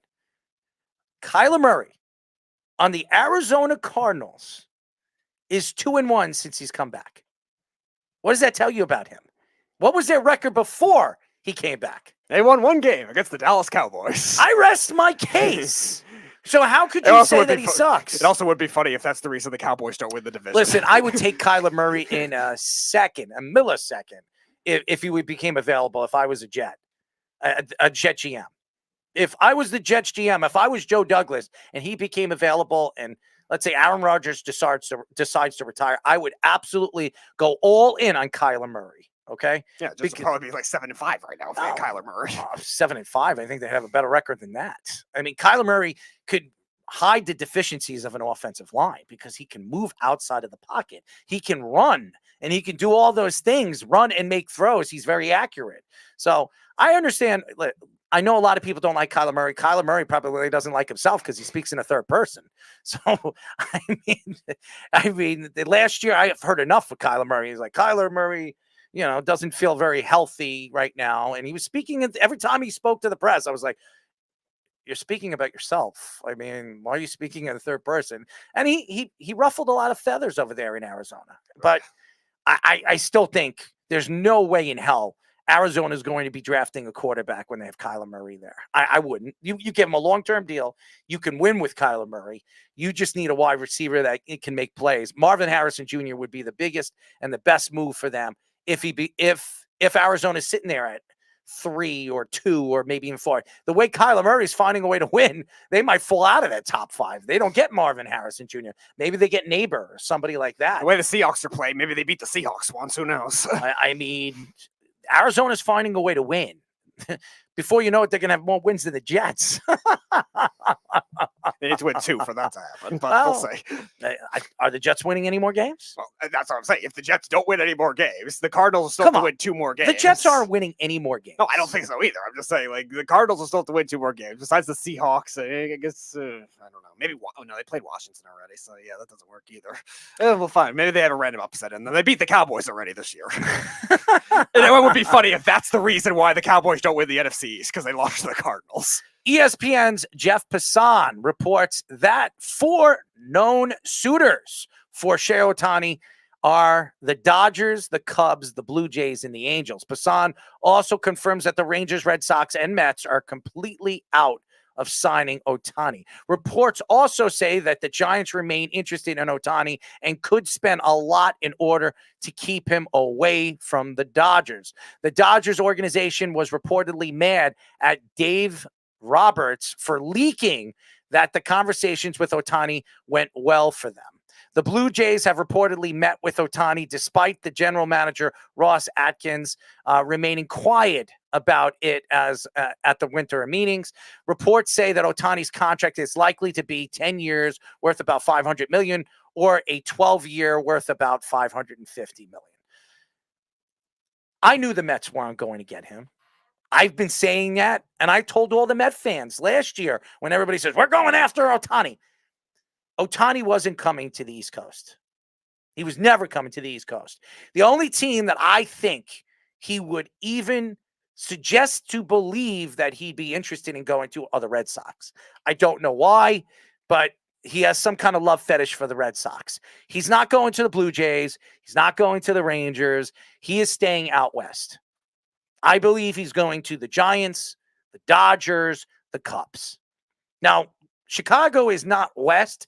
I would say it's central. Midwest. Yeah, I would say it's central. I could still see the Cubs landing him if they overpay for him. Sure. More than likely, he's going to the Dodgers. I cannot see him going anywhere else. The Dodgers have more than enough money to pay him. They got a great farm system. They have a great lineup. He doesn't need to pitch this year. They have a great rotation. With Ohtani in the middle of that lineup as their power bat, they're automatically the favorites are coming out of the National League. So it makes a lot of sense why he would rather go to the Dodgers than the Giants. If he goes to the Giants, what are they winning over there? Honestly, you add a bat there, maybe they make the playoffs. Mm-hmm. Their pitching's better than it was 2 years ago. And they've definitely gotten better. Bruce Bochy wins another championship with another organization. Maybe if Bruce was there and you bring in Shohei Ohtani, maybe you have a chance to win a World Series. Maybe. But they're not good. And I don't see Shohei Ohtani going to the Giants and signing a 9 or 10-year deal. He was with the Angels. Why would he go with it? Now, the Giants are a better organization than the Angels. They're a much better organization than the Angels. But why would you go to an organization, a bad organization, to another organization that's rebuilding?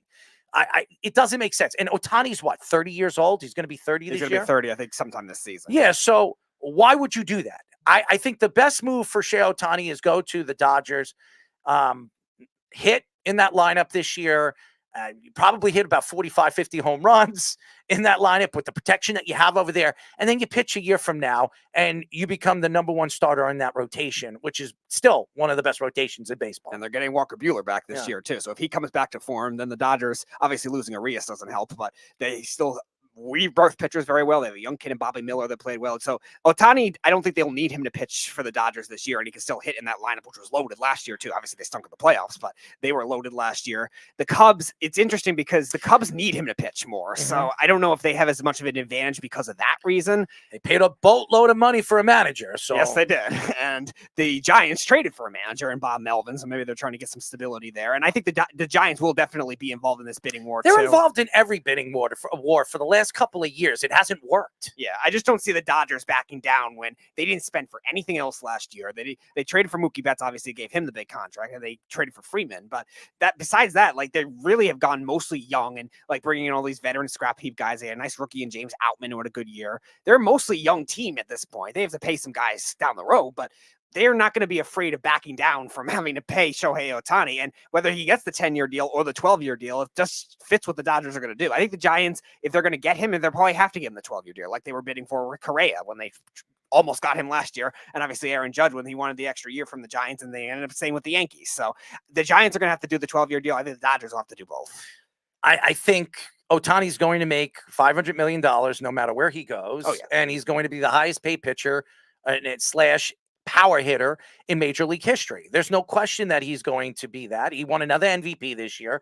I can't see him going anywhere else but the Dodgers. He's not going back to the Angels. I don't know why anybody thinks because the Angels are one of the 5 teams that he's interested in going back to.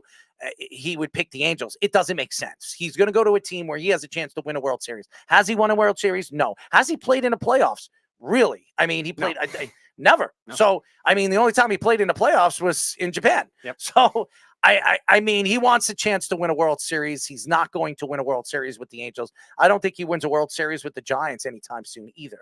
So, I think that the more likely move for him and obviously his family is go to the Dodgers. You're closer to Japan.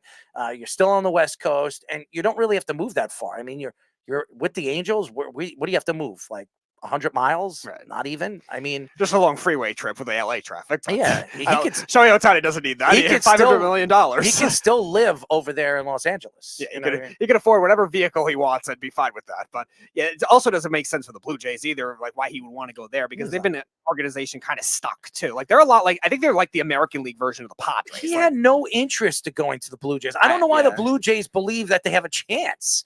And then you hear Guerrero and then Bichette come out and say that they won't talk about their contracts this year if they can land Ohtani. First of all, they're speaking about trading one of you guys. So why would they be talking about a contract for one of you guys or both of you guys? And why would that incentivize Ohtani to go there? Maybe one of the reasons Ohtani wants to go there is because of Vlad Jr. Then you're going to trade him? Like, it's still, that would be They don't have enough to win a World Series, even with Ohtani. No, I don't think so either. They have a lot of big contracts that didn't work out on that team. Obviously, Chapman was really bad. He gets free agency. They do have a good farm system. George Springer has been kind of a bust for them because he can't stay healthy. And they've done well with pitching. Like, obviously, Manoah was really bad last year, but Kevin Gausman's been good. Barrios was good last year, but they still don't have a lot of stability. Like the Blue Jays are a lot like the Padres, where they like to bring in a lot of these flashier guys, and a lot of these veteran hitters did not work out for them more. And even though they made the playoffs last year, they still kind of underperformed. I don't think Atkins has really been that good of a GM, and I don't think their manager has been that good either. So I don't know if they really have it for them to be able to make a World Series. Ohtani's going to the Dodgers. I'm telling you right now, you could book it. You could send it. And I predicted that the Yankees in the middle of the season, they were going to get Juan Soto. That doesn't mean that I like the trade. If it does go through tomorrow, it was said that it went through, but now Josh says 2 guys failed their physical. So the Yankees are going to either have to move a player in there or 2 players in on the trade before this thing goes through fully. But nevertheless, the Yankees are getting Juan Soto. There's no question that they are, unless something crazy happens. And then Juan Soto gets his physical and he fails the physical like Correa did. And the Yankees are screwed. That's not going to happen. Juan Soto is going to be a New York Yankee. It will be announced tomorrow, and then they'll have a press coverage on Monday morning or something like that at Yankee Stadium. So you best believe you can book that. Is this a good trade for the Yankees? You sit back and you wonder. I would say it's a wait and see process, because if the Yankees win the World Series this year and lose Juan Soto, it was a good trade.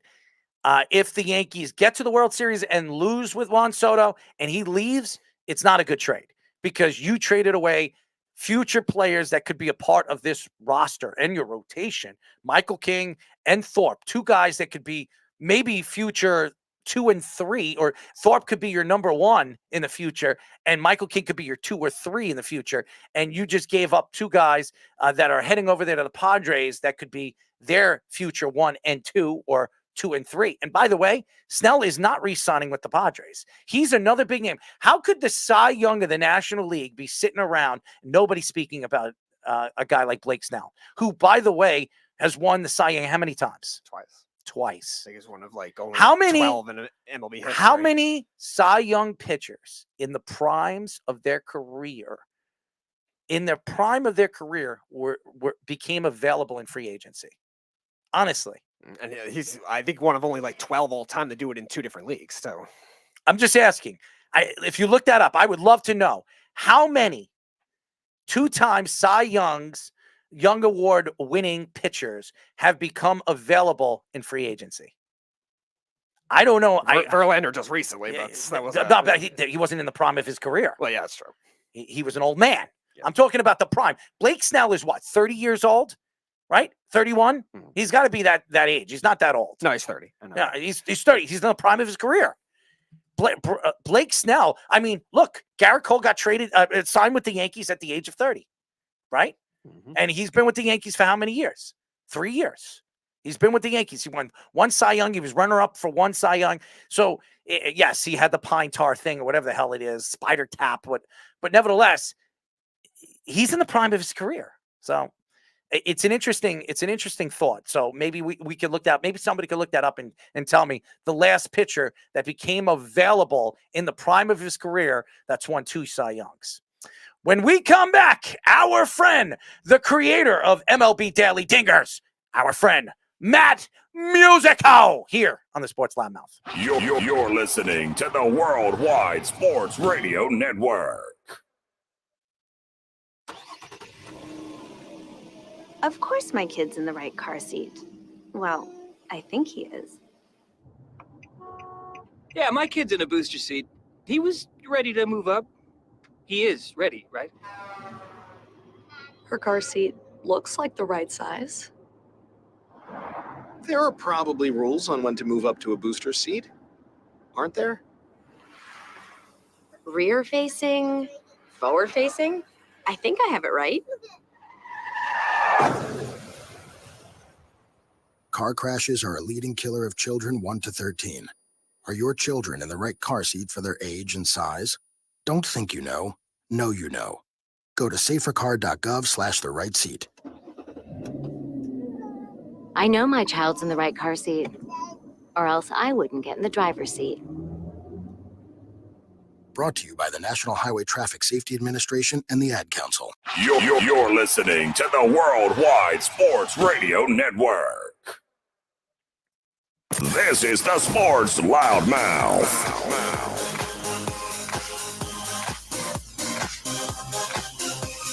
631-672-3108 is the number to call. You're listening to the Sports Loudmouth. I'm your host, Errol Marks, my co-host, Speedy Petey. Go to our website at www.worldwidesportsradio.com. Check out all our shows throughout the week, including the Loudmouth, which airs every Thursdays at 7 p.m.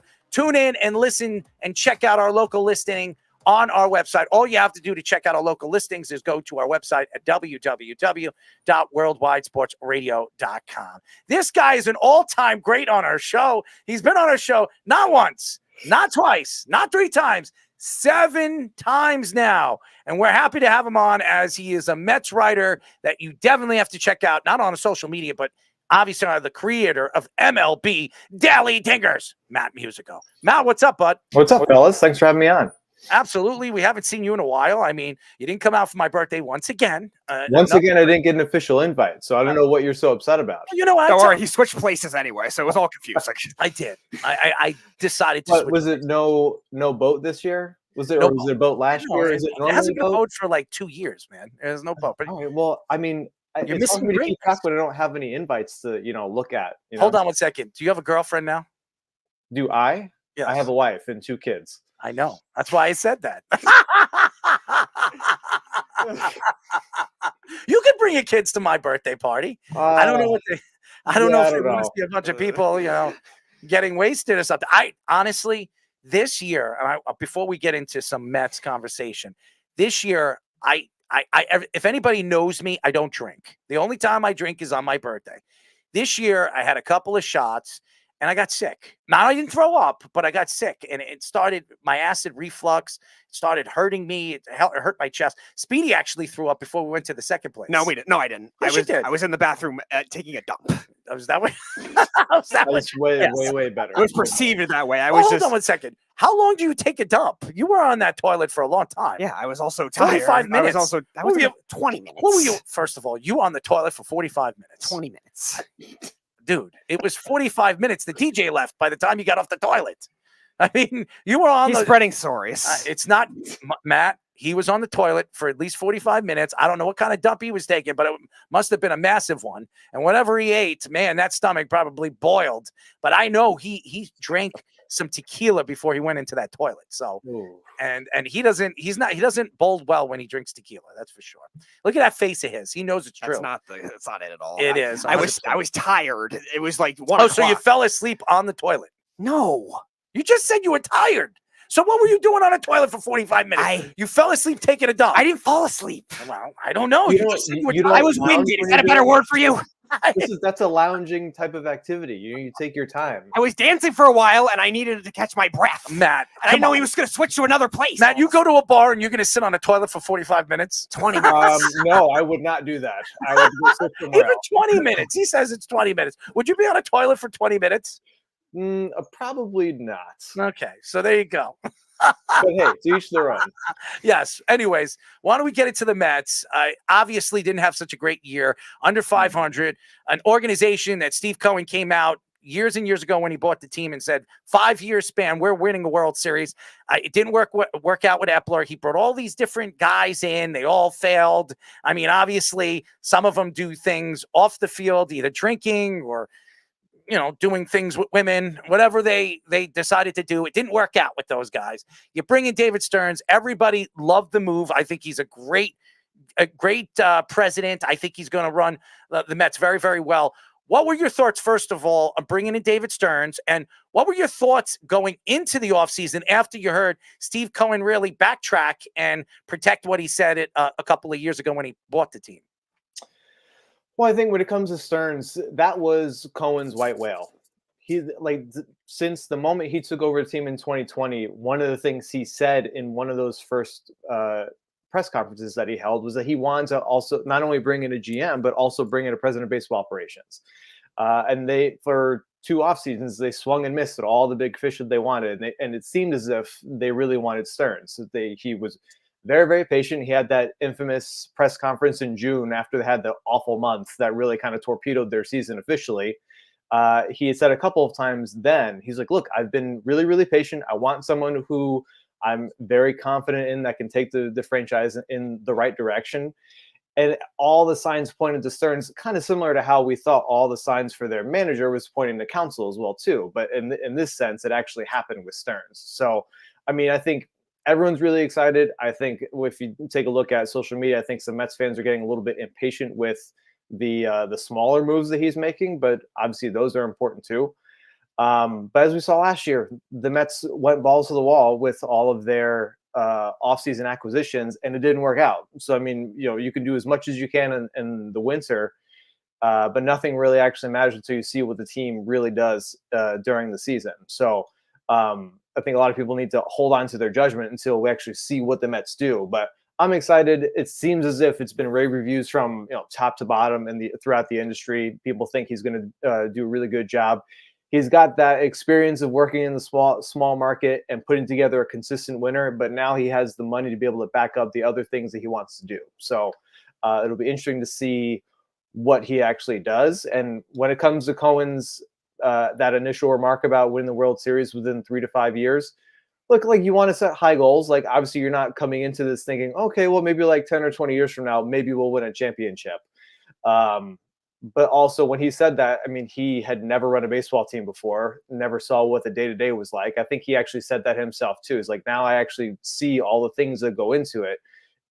And how you can put together a really good team, then you get to October and it's really a crapshoot. In many occasions, especially when you have a short series and people don't perform the way that they're supposed to perform and things like that. So, I mean, it's not like he's not committed to winning a World Series. I mean, his actions speak louder than his words. I mean, he just flew to Japan, for God's sakes, to go meet with Yamamoto and his family. So I'm not too worried about him backtracking on that.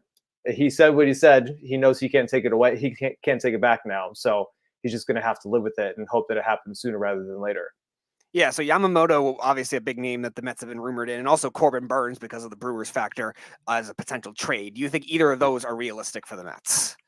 I think anything is realistic for the Mets right now, and just because of the way that they've operated the last couple of years. I think the top priority for them, and also many other teams, is going to be Yamamoto, because it just is going to cost them money.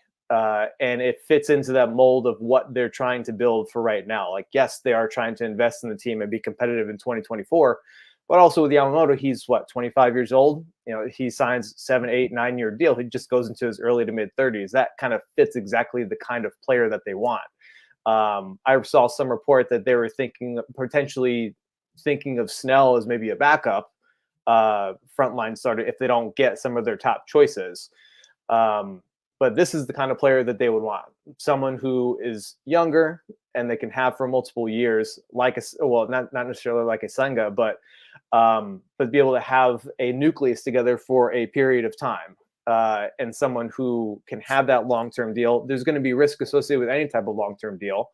But I feel like it's not as bad of a risk if it's going to be a younger player. So I think that's the top priority. I think with the way that they've acted, it seems like a top priority, but also at the same time, there's plenty of competition. He's going to go, I think Yamamoto's coming over to see the Yankees on Monday. So it'll be interesting to see what that pursuit will look like. I mean, between him and Ohtani, like, those two guys just need to sign so everything else can start to move. They're the bottleneck right now. We are talking to the creator of MLB Daily Dingers, Matt Musico. Matt, you look at this team, and going into the offseason, everybody was talking about Pete Alonso and what he is going to be asking for. Some people say between 280 to 300 million. We all know who his agent is in Scott Boras, who looks to get the highest amount of money he can for each and every one of his players. Where you look at Pete Alonso going into the offseason, some people said that David Stearns was going to look to move him. There were some rumors that the Cubs were interested in him. Then there were some rumors that other National League teams could be interested in him. Do you think that David Stearns' first optional move with one of their star players and one of the faces of this team is to move Pete Alonso? No. Pete's not going anywhere. Definitely not before opening day. And Stearns has said as much as well, too. I think in his introductory presser, he said that. He said that he doesn't anticipate Pete going anywhere. Obviously, you don't want to speak in absolutes when you're in a position like his. But at the same time, guys who hit 40 homers and drive in 120 runs a year or close to that in a year don't grow on trees. And I think Stearns is not stupid. He knows that, like, Pete is essentially the anchor of that entire offense. I mean, the offense was not very good last year, and he still had a really good year from a power perspective. But think about it. If you take him out and you're saying that you want to compete in 2024 and trying to, like, thread that needle of being competitive but not sacrificing the future, you need him. So, I mean, I think the best case scenario is that they come to some kind of extension agreement before opening day, because at the end of the day, you don't want to have to talk about this stuff over and over and over again throughout the entire year.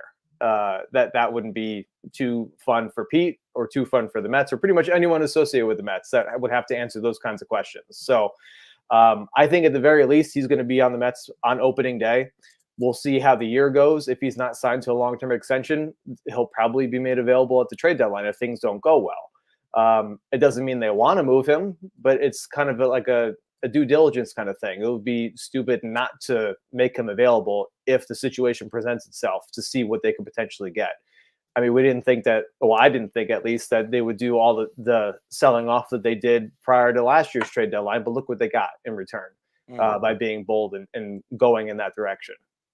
So a lot of pitchers have become available. We heard Dylan Cease, we've heard Shane Bieber, we've heard Glasnow, and a couple others, more of those fringe type guys, because the Mets definitely need pitching depth. Do you think any of those guys are realistic targets for them, especially all of them kind of having down years last year? I feel like you mentioned Burns before. I think he could be a possibility just because I feel like he's all but ticketed to be out of Milwaukee. I think he's a free agent after 2024. So, yes. So, I mean, he, based on like the arbitration situation that he had, I think it was last year, and kind of feeling burned by the team, I don't think he's sticking around at all. So I'm sure he's a possibility. I feel like all those people that you mentioned, maybe not necessarily Cease, but maybe like someone like Glasnow or Bieber, like those are probably the kind of pitchers that they would be looking into because they have that upside, they have the track record. And like you said, they had, to varying degrees by their standards, some of them had more down years. It was still pretty good years overall. So maybe they can get them a little bit more on the cheap from a prospect perspective. But I think when push comes to shove, they would like to just supplement as much as they can through free agency, just because, Steve Cohen's money is pretty much limitless. They can, we saw them pretty much put a bunch of it into a pile and just burn it last year. So what's the harm in just doing a little bit more, right? Yeah, just just throw the money away. It's just a few $1 million. I mean, like Steve Cohen was talking about the luxury tax as if it was pennies on the dollar. So it's just a few million. I mean, I don't have any of it, but hey. I mean, hey, they gave Savvy $13 million, and they're like, yeah, it's like a good low cost, like a low risk, high reward type thing. Which, yes, it makes sense in the grand scheme of the game, but it's like, you know what, Matt? $15 million. The Mets could hire me. I could be their one or their two, and I'll just jump in front of the ball every single time, and I'll get on base. And so I'll have a bunch of bruises all over my body. But hey, for $1 million a year, I'll jump in front of anything you want me to. That's just my opinion. Maybe Bobby Bonilla will do that if he gets paid every year. I mean, that guy gets $1 million a year for the next, until he's dead. Don't worry, don't worry, Matt. The Orioles are not taking over that boat because now they're doing the same thing to Chris Davis. I mean. Oh my God, him and Rick DiPietro. I mean, both these guys. And Chris Davis now in the boat. He gets paid till 2037. Who's better than them? I mean, Bobby Bonilla has been paid by the Mets $1 million for what, the last 15, 20 years? I mean, what's next? Like 2011 it started, yeah. I mean, it's ridiculous. I mean, great, man. Who's better than him? I'm loving that. If I was him, I'd be like, oh man, every year I don't have to do anything. I make $1 million. I don't even have to do it. I take a dump. I make $1 million. I mean, seriously. Fall asleep on the toilet. Well, there you go. 40 minutes. He says 20. I say 40. 20. As everybody knows, we are talking to the creator of MLB Daily Dingers, Matt Musico, a friend of our show. He's been on our show 7 times. We love him. Matt, Josh Hader is a big name. He is the best relief pitcher available this offseason. He was the best relief pitcher last year in baseball. I mean, I think his ERA was like 1.7 something. I mean, his whip was close to 1. I mean, the guy was unbelievable. And he played for the Padres. They're a horrible organization that seems to overpay players and trade for players and then lose players just as quick for nothing. But what are your thoughts to the Mets bringing in Josh Hader? You put him, you link him up with Edwin Diaz. You have the best back half of a bullpen the Mets have ever had, and I think the last time we've seen a back end like that was the Yankees. So, what are your thoughts of bringing in Josh Hader to the New York Mets? I mean, hey, that sounds awesome. I mean, I think the couple of things that would potentially be holding that back would be, I'm sure Hader could get a closing job somewhere else with a team who would also have eyes of contending. So who know? I have no idea what he cares about, whether it's about closing or setting up or sharing the duties in some way, shape, or form. Who knows? I don't know. Let me ask you a question. Edwin Diaz is making how much a year? Probably about 18, 19, something like that. Okay, so if you offer Josh Hader $18 million a year to be the eighth inning guy and partial closer if anything happens to Diaz, would you take that money and play for the Mets? I mean, if it were me, yeah, sure, I would.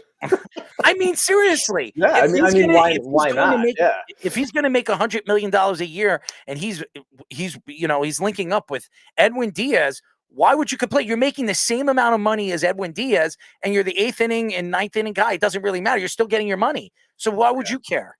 You know? Yeah, So, no, I mean, it makes sense, but I mean, we don't know what's important to these guys, you know? So, I mean, but pitching yeah, I that mean, ninth inning, hypothetically who speaking, cares? yeah, I mean, Who cares? hypothetically speaking, it makes all the sense in the world. Like, yeah, I would take $18 million to be the primary setup guy. I mean, why not? I mean, and we've seen Stearns make some small signings here and there, but I mean, the Mets' bullpen is pretty bare at this point with regard to like dependable options too. So, I mean, they kind of have to do what they did last year, which is pretty much build up their pitching staff from the bottom up. Like they went into last year with, I think it was pretty much like the starting rotation was just Scherzer and Carrasco once they picked up his option. It was like similar in the bullpen. I think the only one before they re-signed Edwin with like significant dependable innings was Drew Smith or something like that. And like obviously they went more of the optionable arms route, and that didn't really go very well in the bullpen. I mean, like honestly, nothing really went well last year for the Mets. But I mean, such is life as a Mets fan. But actually, something went right. They got their executive that they wanted for the last 2 years. Yeah, so that's true. right. I mean, they did get something. I mean, they got David Stearns, and they actually made a pretty good trade, and they added some good young prospects. By the way, for all the Met fans, and I took shots at Josh Silverberg. I had to, because he was so happy about Max Scherzer. He was so happy about Justin Verlander, and where they are right now, they're gone. So I'm just saying they overpaid for a bunch of oldie guys that barely, probably need a cane in 2 or 3 years because they're not going to be able to stand up themselves. So congratulations to the New York Mets for overpaying for a bunch of losers. But thank you. They're going for the average age record that the Islanders are trying to set. I'm just kidding. By the way, Justin Verlander he's a winner, and so is Max Scherzer. But I mean, they're both Hall of Famers. Yes, but they're not anymore. And the Mets made a big mistake. Don't worry, Matt. You could add Max Scherzer onto that meme of the Texas Rangers winning a World Series when you do nothing in the group project but get an A. Speedy, was I wrong? Was I wrong? Because Josh was one of the people that were so happy when they added Max Scherzer. Yeah, no, he was. He was so happy. He was like, "Oh my God, we got Max Scherzer. I don't care. It's not my money. I'm not paying him." And then what are you doing? He first year, how many wins does he have? 7. Yeah, he pitched well. It just got hurt twice, and then the second year he stunk. And the second year he absolutely blew. And by the way, still we have not heard from that Nationals reporter. Never. You're gonna drive that crazy forever. I can't, because this lady told me straight out, and she told me, put it in context. It was Britt Giroli who now works for the Athletic. I know Max. I've known him and his family for years. I know his children. I know everything. This man is a born winner. He's going to go to the Mets, and in 3 years, he's going to give you a chance to win a World Series. And you know what I told her? I said, you're going to eat your words. That's what I said to her. You're going to eat your words, and you're going to wish you never said that to me, because if he doesn't, you're going to come on this show, and I am going to eat you up alive. And she was yelling at me, and she said, you'll see. You don't know what you're talking about. I said, and where is she? Speedy reached out to her 3 or 4 times. She will not come on this show. So that tells you one thing, ladies and gentlemen. She's hiding from me. That's all. He scared her off. Yeah, not the first woman to hide, huh? No, I scare a lot of people away, man. I am one of those guys. I am. Thank God. Listen, if your wife met me, she'd love me. I'd be friendly and everything. But when you come out for my birthday, I am one of those crazy guys. I won't do anything stupid, but I do. Actually, I probably would. But yeah, I mean, it's like a requirement on your birthday. So. Yeah. Well. Anyways, let's get back into the Mets. I don't want to get into my birthday and some of the things I've done in the past. Anyways, you look at, obviously, this offseason, there are quite a few players that the Mets are linked to. What is the more likely linked player the Mets could land? I feel like it's got to be Yamamoto, and I say that because Epler did a lot of scouting of him in Japan before Epler left. He obviously had like this reputation with Japanese pitchers. He's the one that brought Ohtani to the Angels, yada yada yada. Right before the regular season was over, Senga like flat out said that he wanted Yamamoto on the Mets and would be happy to help recruit. It seems as if what the Mets will do the rest of the winter kind of hinges on what Yamamoto decides to do, whether he decides to sign with the Mets or sign elsewhere, sign with the Yankees or Red Sox or Cubs or whoever else is in that final running for his services. So it seems like, depending on what he wants, I mean, he doesn't mind playing with another Japanese player. So we have one in Flushing already. He wants a big market. Mets are in a big market. He'll want a lot of money. If the Mets really, really want him, like the reports say they do, that they're like, they haven't seen the Mets this focused on a free agent in a long time or something like that. I think it was an SNY report I saw somewhere. We know that if Steve Cohen and his front office want somebody, money is not going to be an issue. So, but we'll see what Yamamoto essentially wants to do. Like, we heard those reports that he's kind of like enamored with pitching for the Yankees because of what the Yankees represent. Obviously, that makes sense. Of course. And it also checks all the other boxes for him too. Big market, all those types of things. So, I did read a story today, and it was from two writers that are very well connected in the MLB industry that said that it close the deal. The Yankees are going to get Yamamoto.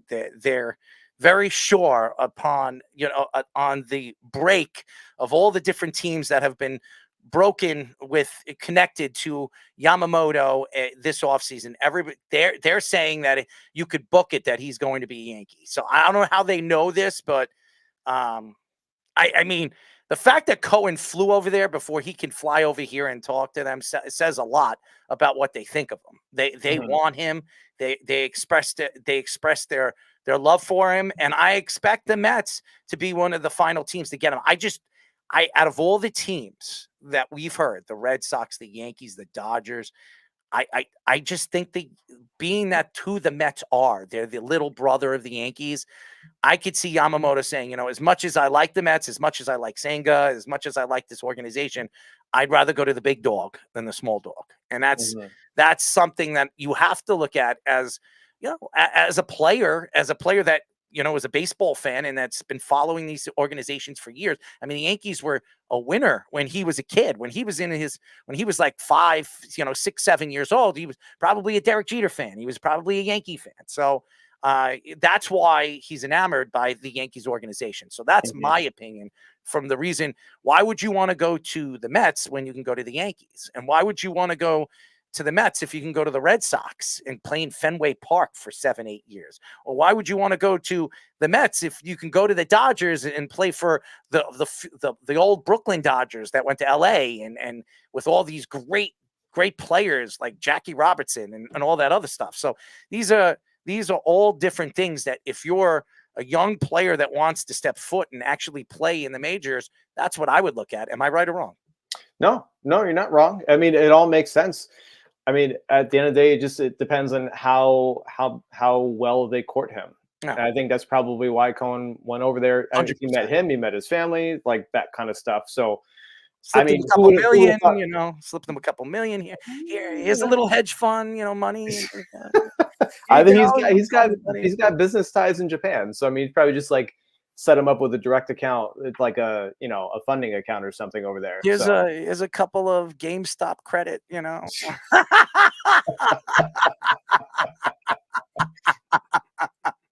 I'm just kidding, Steve. Just kidding, man. He might hire me. He'd be like, "Oh, I'm hiring this guy."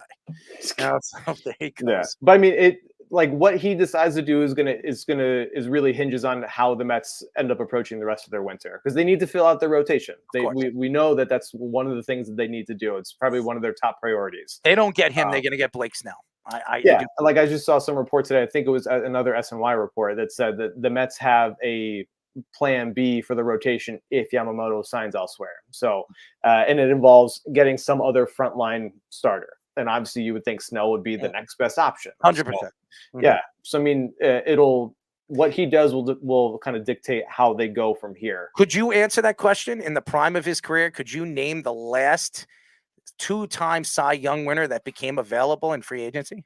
I cannot answer that. I remember hearing somebody talk about that at the start, like right when he won. I feel like maybe like Jason Stark probably shared something about it right around the time when it was announced that he won his Cy Young award. But I feel like it's got to be pretty rare. I think it's pretty rare to have like a multiple Cy Young Award winner available on the open market. Period. 100%. I've never seen it before. Yeah, because I think Scherzer only won one when he entered free agency. Mhm. Left from Detroit to go to the Nationals. In the prime of their careers. I'm not saying when they're 34, 35, like Jacob deGrom. Jacob deGrom was like 34 when he became available. So it's different when you're 30 years old. You're in the prime of your career. You've already won 2 Cy Youngs with 2 separate teams. I mean, if you look back, I don't remember the last pitcher in the prime of his career that became available in the open market like this. That's why I think this is a must grab for the New York Mets. If they fail and not, I would jump on both Yamamoto and Blake's now. Then you secure your pitching rotation for the future. I think this is. I know everybody wants Burns. There's no guarantees with Burns. Free, if he becomes available, maybe you make a run for free. You need left-handed pitching, but there's just some questions. There is no question. You can get Blake's now, right now. You overpay him. You get a guy that is in the prime of his career, and you know he can pitch in the National League, and you know he can pitch in the American League. Yeah, I'm one of those like old school believers that like a rotation needs different looks. Like we can't all have like right-handed pitchers that throw like mid to upper 90s. Like it's nice to have one left-hander just to be able to mix it up a little bit. Like that's why I liked having David Peterson around, just simply because he's left-handed. He pitched pretty terrible for a good portion of the year last year, but I mean, he's had his moments, and just having that different look, like when the Mets had Matz, like even though he was a freaking head case, like it was nice to have the left-hander. So like they need that. So I agree with you. Like whether it's Snell or somebody else, like they need to have a little bit some different looks. We can bring some people out of retirement. Maybe we'll, bring Joba Chamberlain or one of those guys. I mean, bring them out of retirement. Maybe they could find they can find something again. I mean, the Mets need it. I mean, there's no question that they do, especially in that bullpen. I don't care what you say. I do not believe that bullpen is safe right now. So that is after they go sign our friend Shane Green. That's true. Shane. By the way, I want to give a shout out before we let you go. Shane Green. Okay, he's a friend of the show. We love him. Funny guy. Dresses nice. He's all collective. He made a bet with me if Philadelphia goes to the World Series that he would take me and him to the World Series to watch Philadelphia win a World Series. And I said to him, "You're on." Then after Philadelphia chokes in the NLCS, I didn't hear from him again. So thank you, Shane, for just throwing me under the rug or brushing me under the rug, as you do to everybody else. Hopefully he doesn't go sign with the Phillies. I'm just kidding, Shane. We love you, and we will have you on very, very soon. I definitely want to know your take on what happened to the Philadelphia Phillies. But anyways, we love you, Matt. Keep up the good work. Everybody. If you haven't checked out, obviously he's the creator of MLB Daily Dingers. This guy can write for the Met. If you're a Met fan, you should be following this guy all over social media. You should be reading. You should check out all his stories on his website. These are fantastic Met stories. If you're a Met fan, tune in, check it out every single week. Matt, thank you. Appreciate it, fellas. Good to see you guys as always. Absolutely. By the way, you better come out for my birthday. Don't be hiding. And by the way, when is your birthday? Is it in the summer? April 29th, baby. It's springtime, baby. It's I'm beautiful. April 26th. Look at that. Look at we this. We could have a dual birthday. How about that? We could dance. I mean, Aaron Judge's birthday is April 28th. We bring him out. This is 26. Right there, baby. Come on, man. We're Tauruses, baby. We all have that personality, and people love us. By the way, Aaron Judge, I did write to Aaron Judge and asked him to come out. He never replied to me, so I don't think he has any interest in coming out for my birthday. He signs that big contract and he's just too big for everyone, I guess. I don't know about that, but he looks like he likes to go to Wimbledon and all that other stuff. He loves tennis, U.S. Open and all that other stuff. But he's married now. He doesn't want to hang out with little old me. I mean, crazy. I'm not married, but I got a girlfriend for 6 years. I mean, Joppa probably, he's married. He's all, settled in, kids and everything like that. No, he's not. He's shaking his head. So, but anyways, Matt, you definitely got to listen to our next interview when we come back, by the way, because we got Joba Chamberlain on. And I'm sure he has a lot of stories to tell us and a lot of information that we have not heard since he's been gone out of baseball. So stay tuned. Cool. Matt, you're wonderful. You better come out for my birthday. I might have to chop your head off. And by the way, you won't get sick enough to sit on a toilet and take, double digits. Wasn't sick. It was tired. Don't listen to him. How do you hold on 1 second? How could you tell people you're taking a dump on a toilet bowl, sitting there for 25 minutes when you're at a bar with a DJ and girls are dancing all over? Because I was winded. I lost breath. So it's winded on a toilet bowl. If you're running forever, you get tired. If you're I think dancing a power nap is needed for the next time. I slept for about 11 hours. He's winded on a toilet bowl. Has anybody said that before? Hey, you know what? I got winded. I sat on the toilet bowl. Anyways, thank you, Matt. Thanks, guys. I appreciate it. Speedy's the only one. He's the only one winded and has to sit on a toilet bowl. What a guy. Anyways, when we come back, we will be talking to former Yankees, Tigers, Royals, and Guardians pitcher, the one, the only Joba Chamberlain, here on the Sports Loudmouth. It's the Worldwide Sports Radio Network. Take a look under your bed. Find stuff under there? What about jobs? No? Now try your basement. There's a pair of overalls that overall you're not so into anymore. A perfectly good laptop that hasn't sat in your lap in months. And even more stuff, but still no jobs? Well, you really have both. See, stuff is defined as household articles considered as a group. Sometimes this stuff is no longer needed. Wait, no longer needed? That can't be right. Because remember those jobs you were looking for? Those are really needed, and they're the stuff inside your stuff. Even inside that winter coat that moved with you to Phoenix. Our job is to unlock those jobs, and it starts when you donate your stuff to your local Goodwill. Here's how we do it. When you donate to Goodwill, we sell your stuff to provide job training for people right here in your community. So just by teaming up with Goodwill, you help create jobs. And isn't that worth parting with the leftover keytar from your 80s cover band? Goodwill. Donate stuff, create jobs. Find your nearest donation center at goodwill.org. A message from Goodwill and the Ad Council. You're listening to the Worldwide Sports Radio Network. This is the Sports Loudmouth. Joba likes this. 631-672-3108 is the number to call. You're listening to the Sports Loudmouth. I'm your host, Errol Marks. My co-host, Speedy. Petey, go to our website at www.worldwidesportsradio.com. Check out all our shows throughout the week, including the Loudmouth, which airs every single Wednesdays and Thursdays at 7 p.m.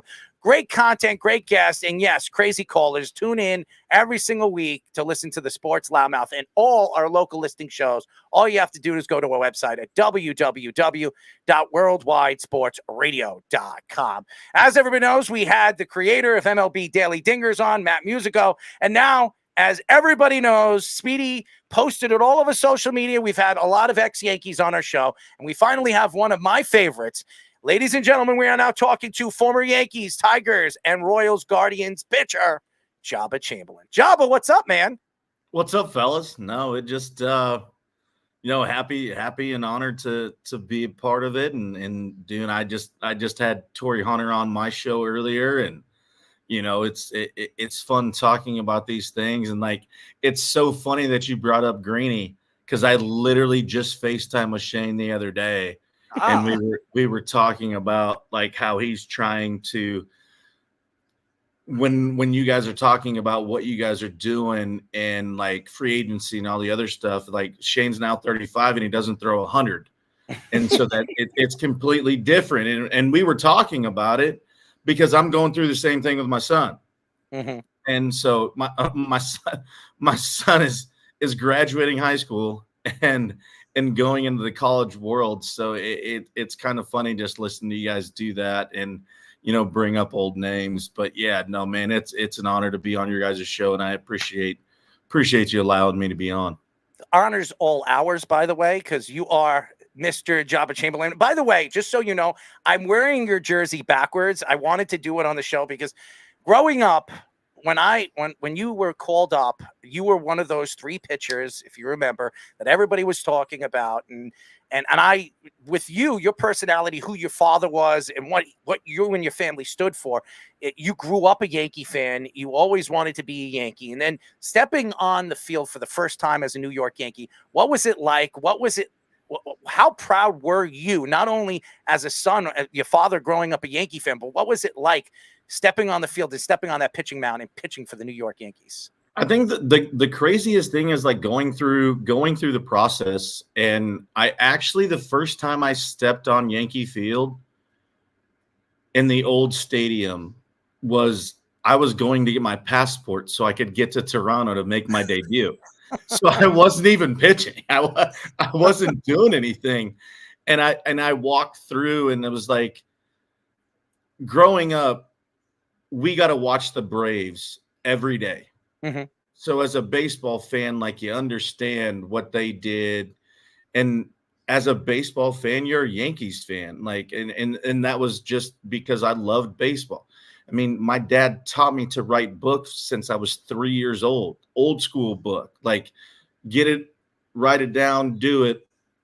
And so it was weird, because the first time that I actually stepped foot on it, and I was just like, holy cow, like, I am in Yankee Stadium. Like, and I wasn't even in the big leagues yet. I wasn't even I was just getting my passport to maybe hopefully get to the big leagues and see what happens. So yeah, no, it was surreal with Phil and Ian and myself in that aspect. We, kind of everybody had their different involvement of what it was. But dude, it was honestly, I really can't even put into place and understand, like, when I walked out of that cobblestone and those doors opened, man, there's nothing like it. There's absolutely nothing like it.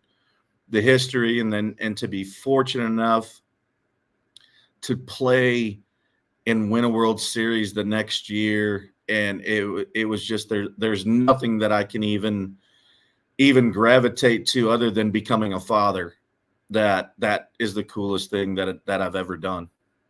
So two of your former teammates actually had a little bit of a beef this offseason. Doug Mientkiewicz and A-Rod. Doug Mientkiewicz taking shots at A-Rod and saying they were close friends, and now they're having a little beef. So arch enemies. What were your thoughts on that whole situation, and what were they like as teammates? Did you see anything like that kind of thing? Well, I mean, and I will say, Rod has been great. He bought me my first ever suits that I still own to this day. Wow. Never owned a suit. Never owned a suit. And when I got called up, he sent me, and I got 2 suits, and I still own them today. 2 Calvin Kleins. I still got them. Still got them. Mientkiewicz, I faced him in Pittsburgh, and then he came in, and he was kind of, I'll never forget, we were in the playoffs, and literally a cameraman got in the way, and he like fell over him, and he thought he like blew his ACL out, and it was like, you just ruined this. And I'm like, come on, man. Like, you have a name, but at the same time, it's like people go at certain people for certain things. And I'm like, Doug, like, why? Like, you're just trying to make a name for yourself at this point. Like just quit. Just quit. Like, I was listening to it, and I'm like, this makes zero sense, because now Rod has put his name into this world of what we're doing, where it's like nobody know who the hell Doug Mientkiewicz is at this point. Like, nobody cares. You're right about that, by the way, and I know who Doug Mientkiewicz is. I always mess up his name, but he was a good baseball player, but not great. A-Rod was one of the greatest to ever play, and for him, and listen, I've always liked A-Rod. I met Alex Rodriguez. We had a very good football conversation. It was never about baseball. It was all about quarterbacking and college football. There was not one conversation about baseball. But as everybody knows, we are talking to former Yankees, Tigers, and Royals and Guardians pitcher Joba Chamberlain. By the way, he was a Yankee, by the way. I hate when you give me all these teams that he's played for, the Tigers, the Royals, the Guardians. He was a Yankee. As a Mets fan, I wish I could forget about the 2015 Royals, but I know it was another good moment for Joba. Joba, you look at your career. Hold on. You want to say that? I know. I'll just Yeah, show it to you. He actually said you were going to show that.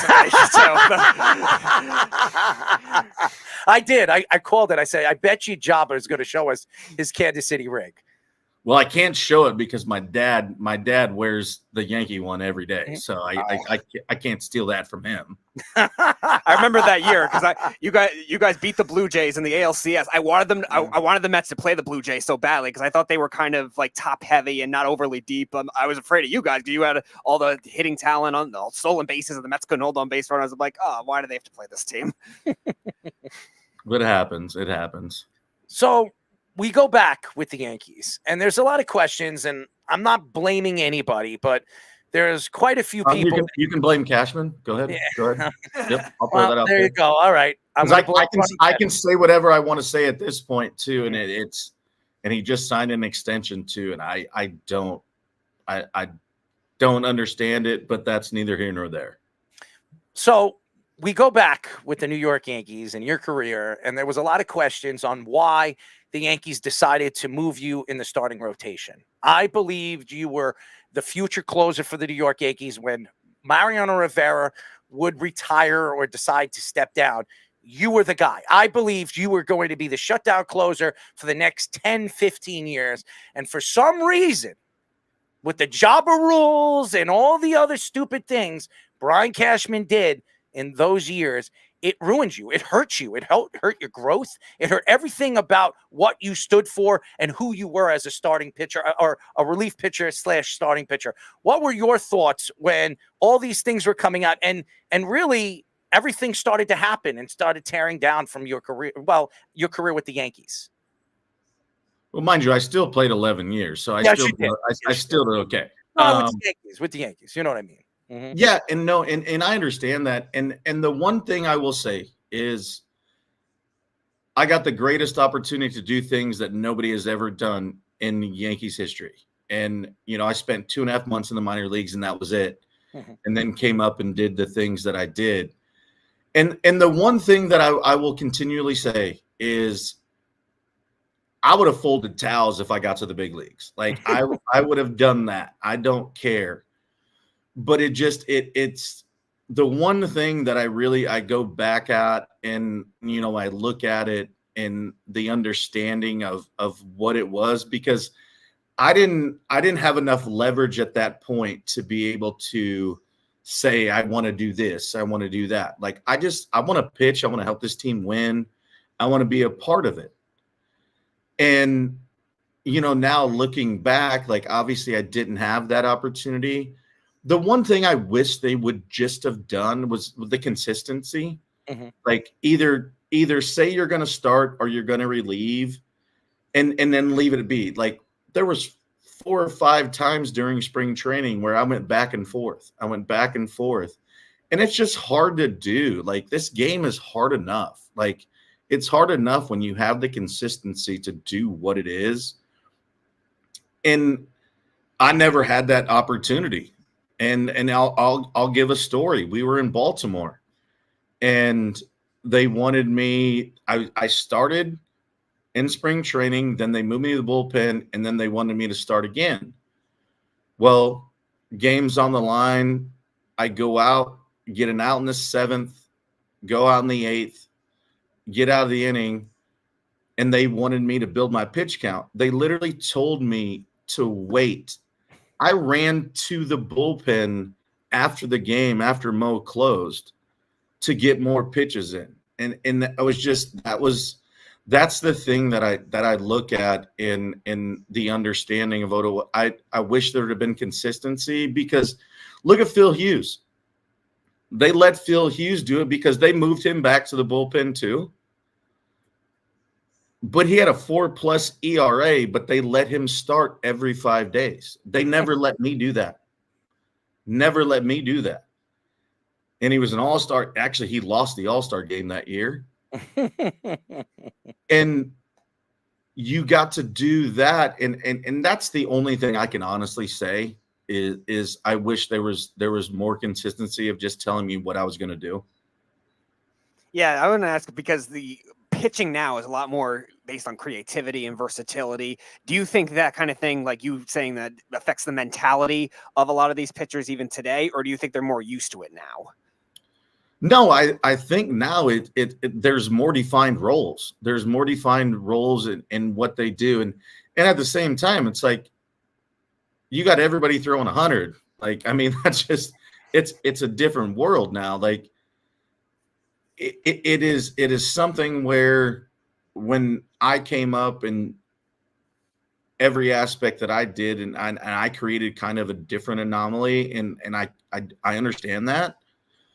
But I told Wade Davis this too. I go, you either got to be one or the other. And what happened? Wade ended up being a closer, and he was fantastic, and obviously won a World Series with him.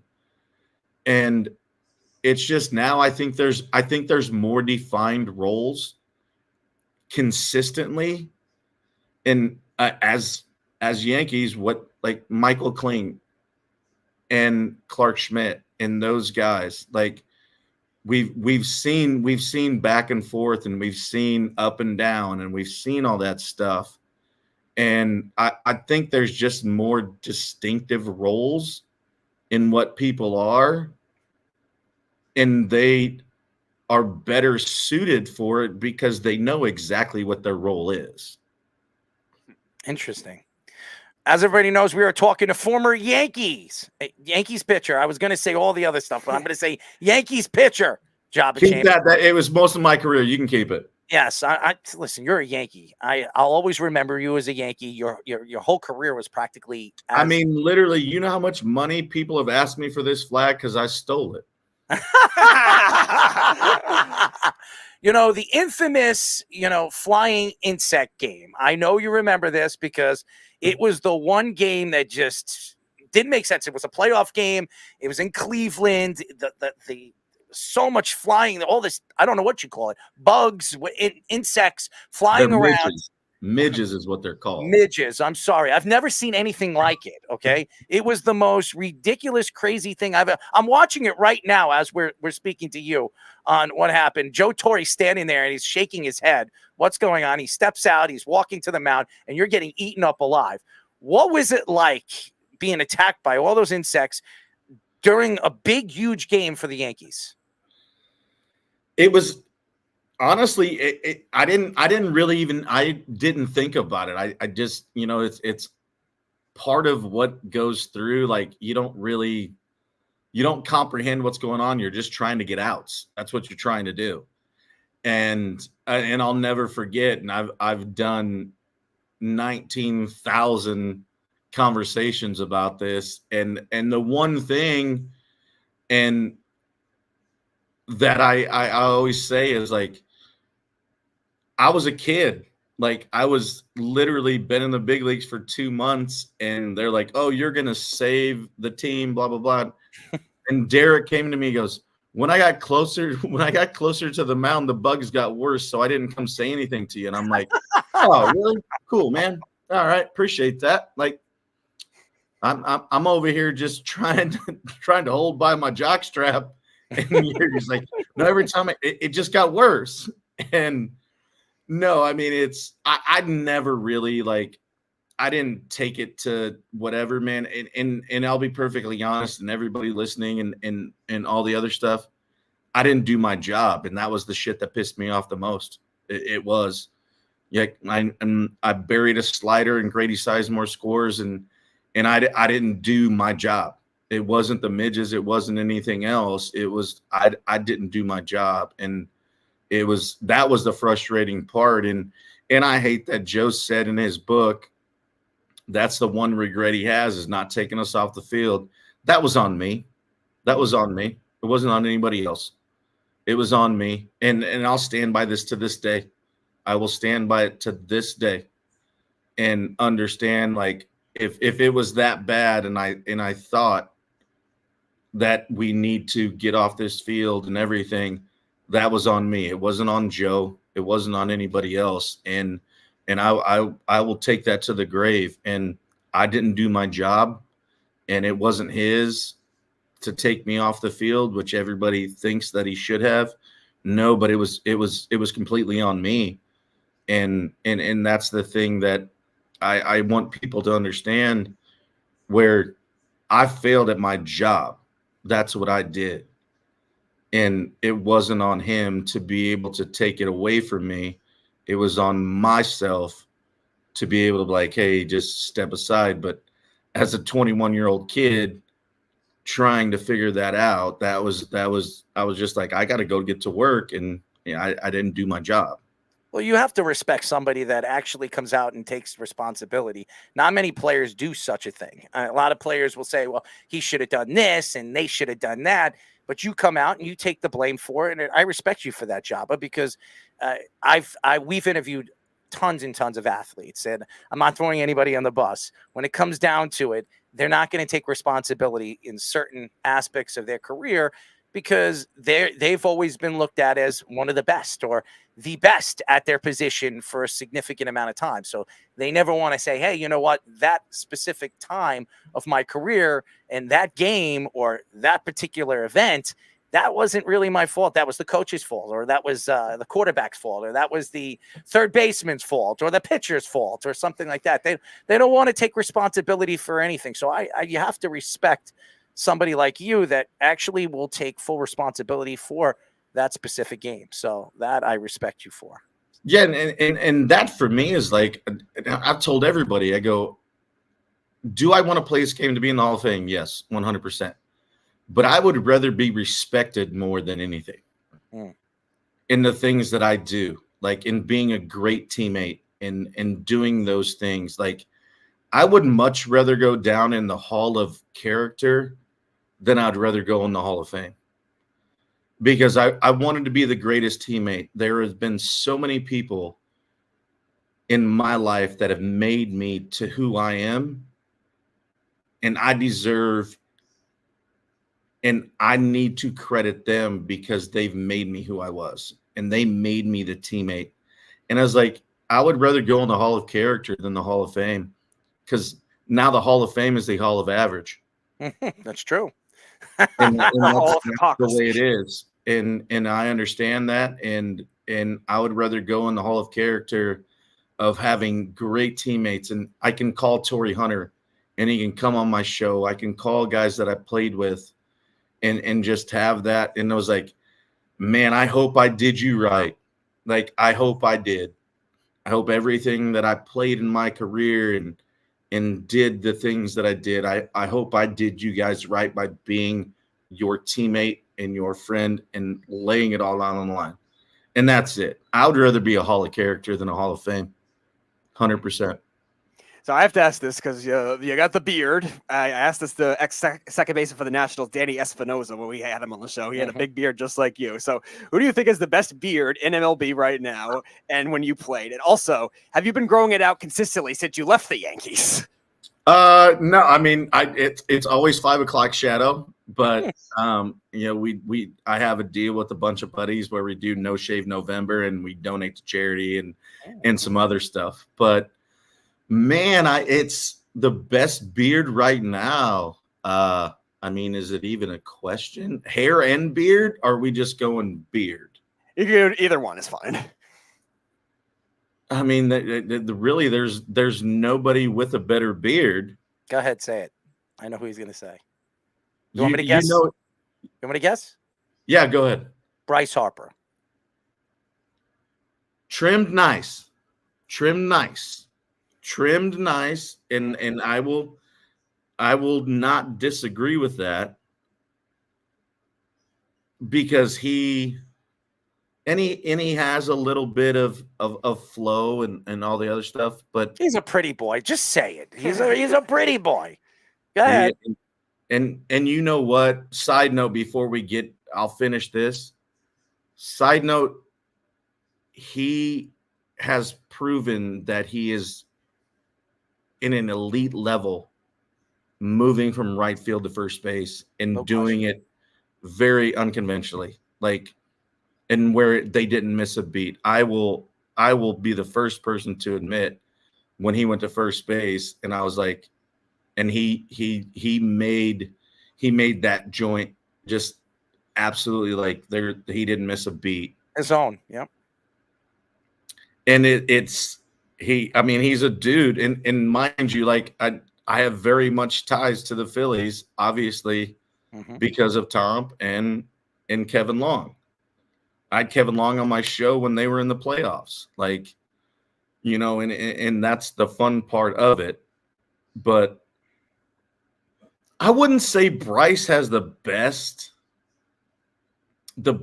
beard, Speedy. I'll like, I mean, it's good, but when you have $400 million, your shit should be lined up all the time anyway, right? Like it should be. It should be. True. That's true. Yeah. And that's the way it should be. But Brandon Marsh has the best. I think Jason Worth at the time that you were playing had the best beard. He looked like he was Tarzan or something, man. Well, he can say whatever he is. I punched his ass out in the World Series, so it don't matter. I do remember. That's why I mentioned his name. his sister actually went to school at Nebraska and played volleyball. Oh, I was about this. I was waiting for you to say something else. At that 100,000. No. Yeah. His sister's name is Hannah, and she actually played volleyball, and actually she was here when we beat the Phillies in 2009. So really? I came back and they did shit on the court and whatever, but it was funny to have that. But Brandon Marsh, just his lettuce and his beard. And the funny thing is like going through all this and listening to him talk about like how his mom hates his hair and all the other stuff.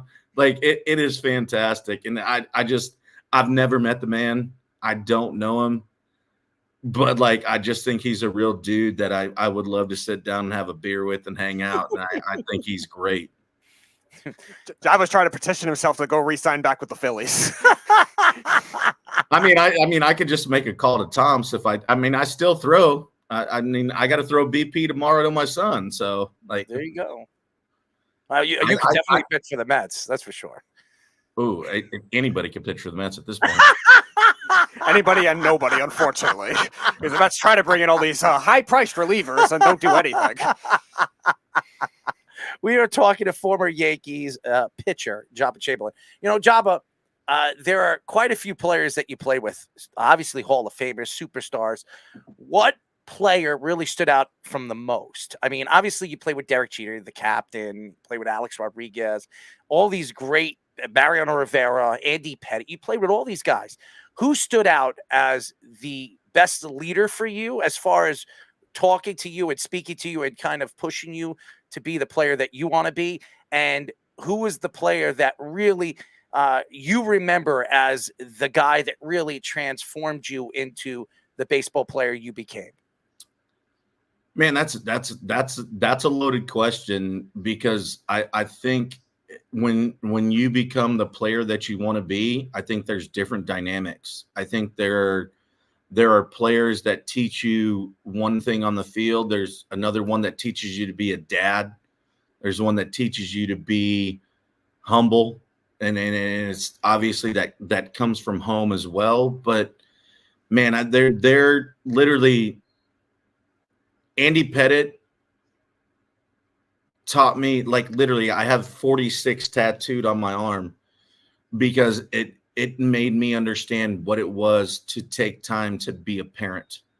And I had my son at 19 years old, and I was a junior in college, and it taught me that.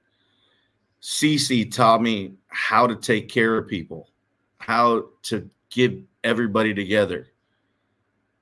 Derek taught me how to manage the media and manage what you do. Jorge taught me how to absolutely just be an asshole and go about your work. And there's so many people, and I think you can't define one, because they have all given you something that has made you better as a human being. And I tell everybody, I was fortunate enough to play baseball for 11 years. But I'm going to be a man longer than that. And those men taught me to be a better human being. Here's a good question right here. who is the most hated teammate you had in your career? I mean, is that even a question? You know the answer to that before you even ask it. Go ahead, say it. Kevin Euclid is a piece of shit. I mean, you knew the answer to it. Like, I wanted you to say it. And I don't mind saying it. I don't give a shit anymore. Like, it's unbelievable to me. Like, we have these conversations all the time, and I'll give this story, and I'll tell you. So literally, when he signs with us, right?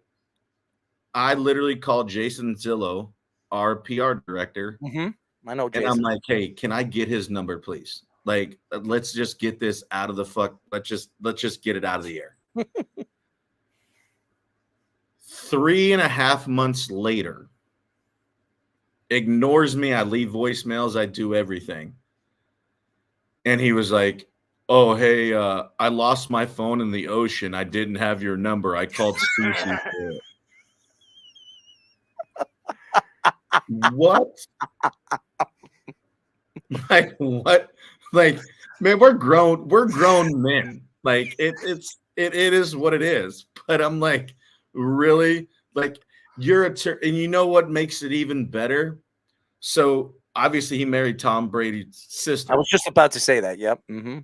And so we had like our fantasy league that we've been doing for years. And he was like, who's going to draft my brother-in-law and blah, blah, blah. And CC at the same time, like, dude, you're not even getting in our league. And I'm like, that dude was trash. He and he can say whatever he wants to say about me. I don't give a shit. But he was not a good teammate, and he was the absolute worst. That leads me to my next question nicely. I wanted to ask about the Yankees Red Sox. I never liked him, by the way, either. He was a Boston Red Sox in my eyes, so I never liked him. Yeah, I wanted to ask about the Yankees Red Sox rivalry at that time. That was what I was at its most intense. So, what were some of the memories you have of that? I mean, I think too, like, as a baseball, I'm a baseball historian. Like, I've been a fan of baseball, as long as I can remember. Being able to have that rivalry and be a part of it, I think is super cool. I think it's something where people don't really understand the longevity and how long it's been together. But like playing at Fenway or playing at Yankee Stadium and having that and then being a part of it, you don't really understand it until it happens. But it is absolutely one of the freaking coolest things ever, because it's just the guys that have played before you. And I think first and foremost, you gotta be in the moment. And I understand that. But I think about guys before me.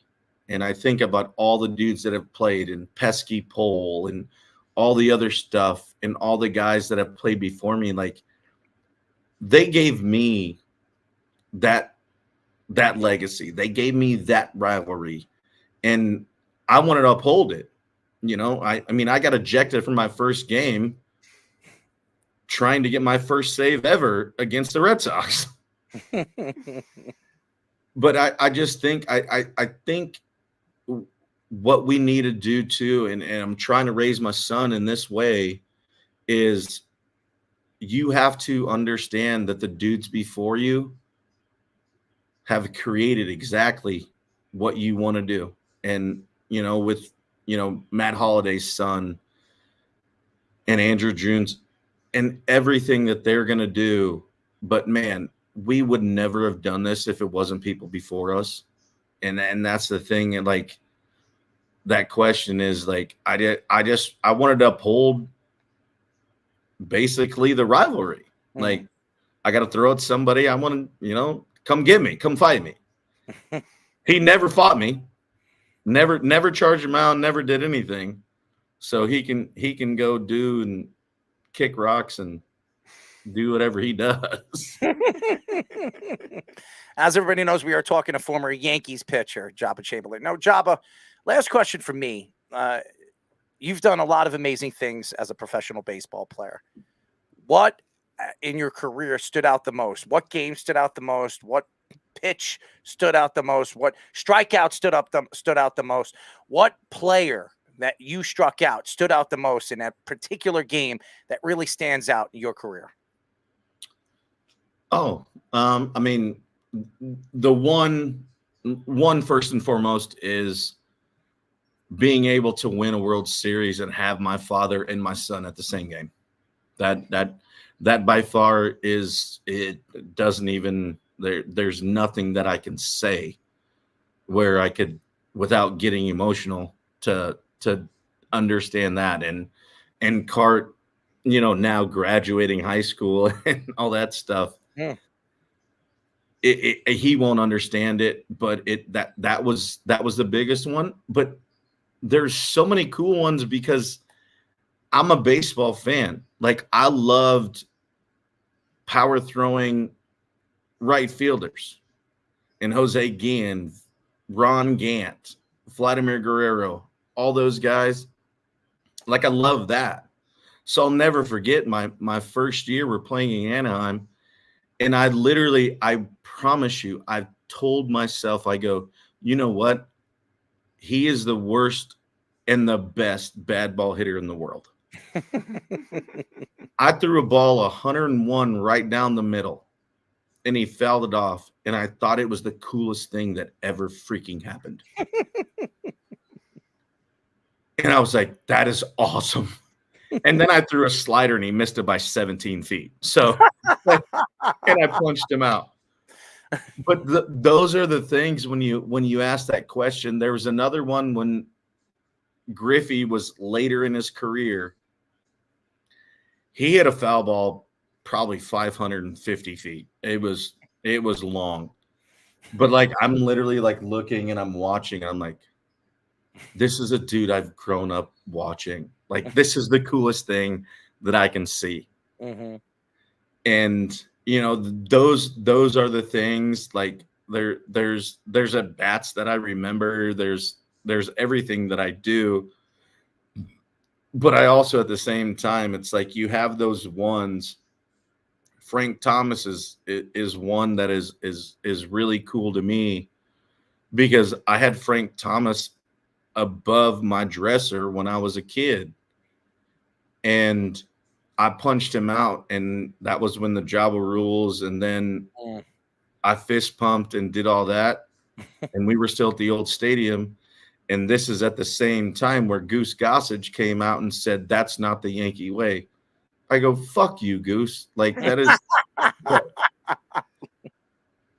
Mickey Rivers was jumping on the cart coming out to get you because, and you want to say it's not the Yankee way. Like, but now the crazy part about this is, if you think about this, guys, and you guys have watched my career, and I appreciate that. Don't get me wrong. But like, when I was celebrating fist pumping, and they didn't want me to do it. They didn't want me to do it. And now it's like, oh, they want to celebrate it. They want to celebrate it. So you saying I started that? Or what? What are we talking about in that aspect? Like, no, this is emotion. Like, we are putting our nuts on the line. Like, let's go to work. Like, if you're mowing lawns and if you don't do a good job, like, somebody's gonna yell at you. Mm-hmm. But if you think you do a good job, hell yeah, celebrate and do whatever you want. and I tell everybody, and I if you hit a homer, bat flip, do a fucking whatever the hell you want. I didn't make the best pitch, and you beat me. I can't be mad at that. Mm-hmm. Am I frustrated at myself? Yes, but I'm not going to be mad at it. And dudes that get mad at it and scream, like, I'm not a huge fan of what Madison Bumgarner did. And like, do I respect him as a player? 100%. But like, when a dude beats you, you got beat, dog. Like, you got beat. Like, let it happen. Like, what? Like, it doesn't. I don't get that. And it was weird coming up when I was celebrating and whatever people want to talk about, and those are those things. But yeah, it's so different, and I love the fact the way the game has changed a little bit, where now they're letting these young kids be them, like the Acuñas of the world, and all of them, and that wasn't when I was playing. But I like I like the direction it's heading.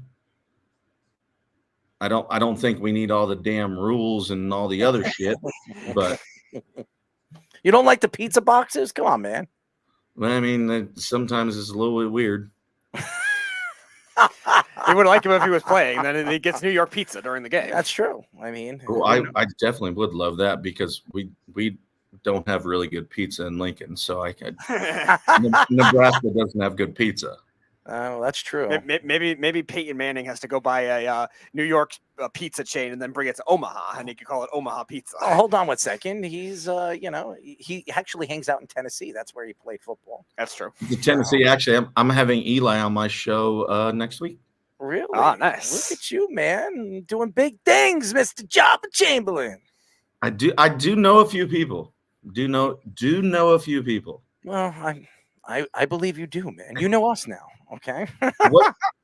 What do you guys think? Like, and I'm like, now I'm coming into what I do. Where do you think this Ohtani deal or Soto? And I just got off my phone. Where the trade hold up us on Soto, and nobody wants to talk about the Mets. Speedy, sorry. I don't expect the Mets to get any of them. So okay, perfect. I'm being honest. Don't worry. It's getting held up, and from what I've heard, it's medicals. So I don't know where that's coming from. I still think it's going to go through. Michael King, he has no medical problems. Thorpe has no medical problems. It's the other two guys that have the medical problems. The Yankees will flip-flop and give them another one or two prospects. The two big guys is Michael King and Thorpe. I believe it will be a closed deal tomorrow. It'll take probably 24 hours to figure it out, but it will go through. He will be a Yankee. The question is, are the Yankees going to be able to re-sign him after that? Because Scott Boras is a pain in the ass. He's always been a pain in the ass, but he has a good relationship with Brian Cashman and the Yankees organization. So the Yankees are the one that gave Jacoby Ellsbury that ridiculous contract, and that was because of Scott Boras. And I expect the Yankees to, if they're giving away Michael King, who I think is somewhat like you, a guy that I think the Yankees should have kept in the bullpen. He should have stayed there, but they decided to move him in the rotation. He's a great rotation pitcher, but decide what you're doing with him. You're going to ruin this kid. He's got tremendous stuff. He's probably has the best stuff really since I remember you coming out, where he was flip-flopped in all different spots, and then it didn't make any sense. So I think Michael King, I did not want to trade Michael King. He was the guy that I wanted to keep for the Yankees because I think he would have been a great rotation piece. But you have to give something. I would say I agree with you. Give up Clark Schmidt. Yep. That's what I wanted to do. But they didn't want Clark Schmidt. They wanted Michael King. So it sucks. The Yankees are going to lose him. What I say about Juan Soto is, if the Yankees could re-sign him at the end of this year, it was a great trade. The Yankees got one of the best players in the world who's in the prime, not even in the prime of his career yet. He's 25, going to be 26 next year. So you get him in the prime of, early in the prime of his career, and you're going to have to pay him a lot of money, but the Yankees don't care. The Yankees got all the money in the world. They don't. I know Hal. You have to back up on that one too, because Hal always is like, he always wants to look at like whatever we're gonna go above in this, that, and other thing. Let's freaking win. Like, why aren't you your dad? Like this, you have an opportunity to do it. He brought in 3 dudes in 2009 when we won the World Series, when he opened a damn new stadium. Yep. In Tex. and AJ and see, like, what are you doing right now? Like, you've taken over contracts and you've done things, and obviously we've seen Stanton hasn't done whatever, but Judge can't do it by himself. He can't do it. And Garrett can't hold the staff by himself. Can't do it. And I'm like, you guys, if you want to do this, you're going to have to give up something. We were fortunate in that point where he was just spending money to get these guys where we didn't really give up a bunch. Right. But now you're going to have to, because we have dudes. And so if you're going to do it, do it. I think they're going to do it, and I think it's going to happen. I think everything that Hal Steinbrenner said the other day, he said that he's willing to pay Soto over $300 million, and he's willing to make a move to bring in Yamamoto. I think the Yankees have the best chance of getting Yamamoto. I've been saying that all season long, that if there's any place Yamamoto is going, he's going to the Yankees or the Red Sox. That's where I think he's going. I think one way or another, he wants to be a Yankee, and I think that's so where you get them both. Is that what you 100%. get them both? I think they're going to get them both. This is the year that, after everything Brian Cashman said at the winter meetings, throwing players under the bus, attacking Giancarlo Stanton, pretty much attacking this team and the way the organization this year. He said they weren't. We had a good roster. The players didn't play at their potential. And if he's going to attack the players like that, Hal Steinbrenner said after the season there was a lot of back and forth banter with Levine and him and everybody else after the season. I believe that this is Brian Cashman's last hurrah. I don't care what anybody says. Win, lose, or draw this year. The Yankees win a World Series. They bring Yamamoto in, and they bring Juan Soto in. This is Brian Cashman's last year as a Yankee. I don't care what anybody says. I believe that Ing is right there in, waiting. She could have taken 2 or 3 different jobs this offseason. She denied all of them, denied even interviewing for them, which tells me one thing. It tells me she knows something that everybody else doesn't. And I do believe she's the person that's going to take over this team and move forward with this organization when they decide, or Brian Cashman decides to step away. So I do believe that this will be Brian Cashman's last hurrah. And I think Hal will give him the best chance to win this year to say goodbye. So I do believe that, you mark my words. Remember, I said this, Joba. I'm the first person to say this, that Ing will be the new GM of the New York Yankees after this year. And I think you're wrong. And I will say this just because of what they've done and how they have basically presided on all of kind of what Cash and Booney and Girardi and everything from that. They've had a woman in the front office for a long time, and she's still there, and she is prevalent in everything that it does. You bringing in Brad Ausmus, if you don't bring in, and I agree, if you don't get both of those dudes and make a move, I don't think that you don't stand a chance, because we've seen what it is, right? We've seen what it is. Now you add another one, like obviously signing Carlos Rodon, but being healthy, and I understand getting hurt and shit happens. I get that. I understand that. But you logistically think you can get Soto and Yamamoto at the same time? 100%. Yes. And I think the Yankees will. Because Yamamoto is going, they don't have to pay Juan Soto this year. Garrett Cole is going to opt out of his contract. They're still gonna, depending on what San Diego wants to give up in that aspect, you're still going to pay part of what Soto does. Yes, of course. I think it's $35 million. I think it's 32 for the arbitration. 32. Yeah, $32 million. And I do believe with everything that we've seen, Garrett Cole at the end of this year has an opt-out clause. If he wins or he's a runner-up for a Cy Young this year, he's going to opt out of that contract because he's still 30, 32, 33. Jacob deGrom just got a 33. So Jacob deGrom got a 3 or 4 year extension from the Texas Rangers. He will get somewhere along the lines of that kind of money. I think he will opt out of the contract. The Yankees will not re-sign him in the offseason. They will let him go. They move Yamamoto in that number 1 spot. They have Rodon, and I think that's what the Yankees are going to do, and they're going to pay Juan Soto. That's what I believe they're going to do. So you're saying they're playing for 2014 or 2024. Yes, they're playing for 2024, and then I think they have a plan. I think Hal Steinbrenner has a plan moving forward on where he sees and what he sees this roster to be in the future. Dominguez will be the future center fielder for this team, as I believe he will be. I do believe, and I'll say this and it's sad because I like the kid. I love the young talent that the Yankees have brought in, and Torres is a great young talent, but I don't think the Yankees are going to be willing to pay him between $250 and $300. He's going to be asking for that. And I think he's going to be gone. He's in the prime of his career. He's still very young.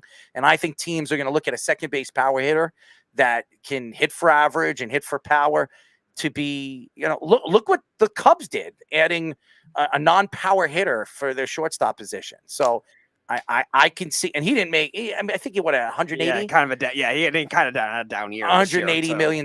I think Torres is going to get a lot more than that. So I don't think the Yankees are going to pay him. So I think the Yankees are going to trade him one way or another. If it's not this offseason, during the season, they're going to move Torres. And I think the Yankees have some good young prospects still. Pereza, we don't know what he is. The Yankees got to play him for a full season to see if he could figure out what the bat can do for him. I think there's been a big problem. Everybody keeps questioning Volpe if he can hit for average. The guy won a Gold Glove this year in his first year. He's the first Yankee shortstop to win a Gold Glove in his first year at playing shortstop for New York Yankees. He's the first Yankee and first player to ever hit 20 or more home runs and stolen over 30 bases in his rookie season at the shortstop position. He's the guy. He just needs to figure out how to hit for average. When he does that at 22, 23 years old, when he does that, he's going to be a sensational player. I think the Yankees have some good young talent on this roster. Yeah, but you're gonna have to give up something. Of course. You're gonna have to do that. And when you're getting in like everybody says, giving generational talent like Juan Soto and those guys. And do I think honestly, like he is? Yes, 100%.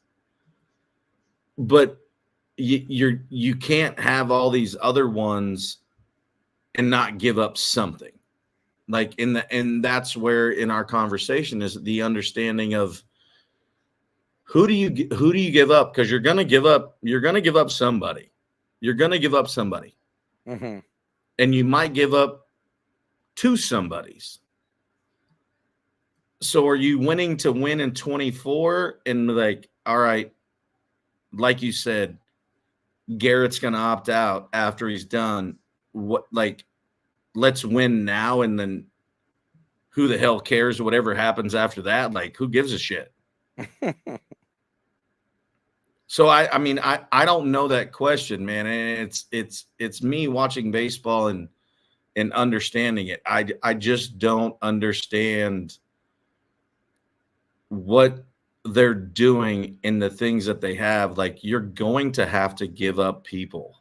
Of course. And I think the Yankees are giving up Michael King and Thorpe are too sensational. I think Thorpe could be a rotational type of player that could be a 1 or a 2. And Michael King, I still think he's special. And I think the Yankees valuable in so many roles. Yeah, so valuable in so many roles, like you were, Joba.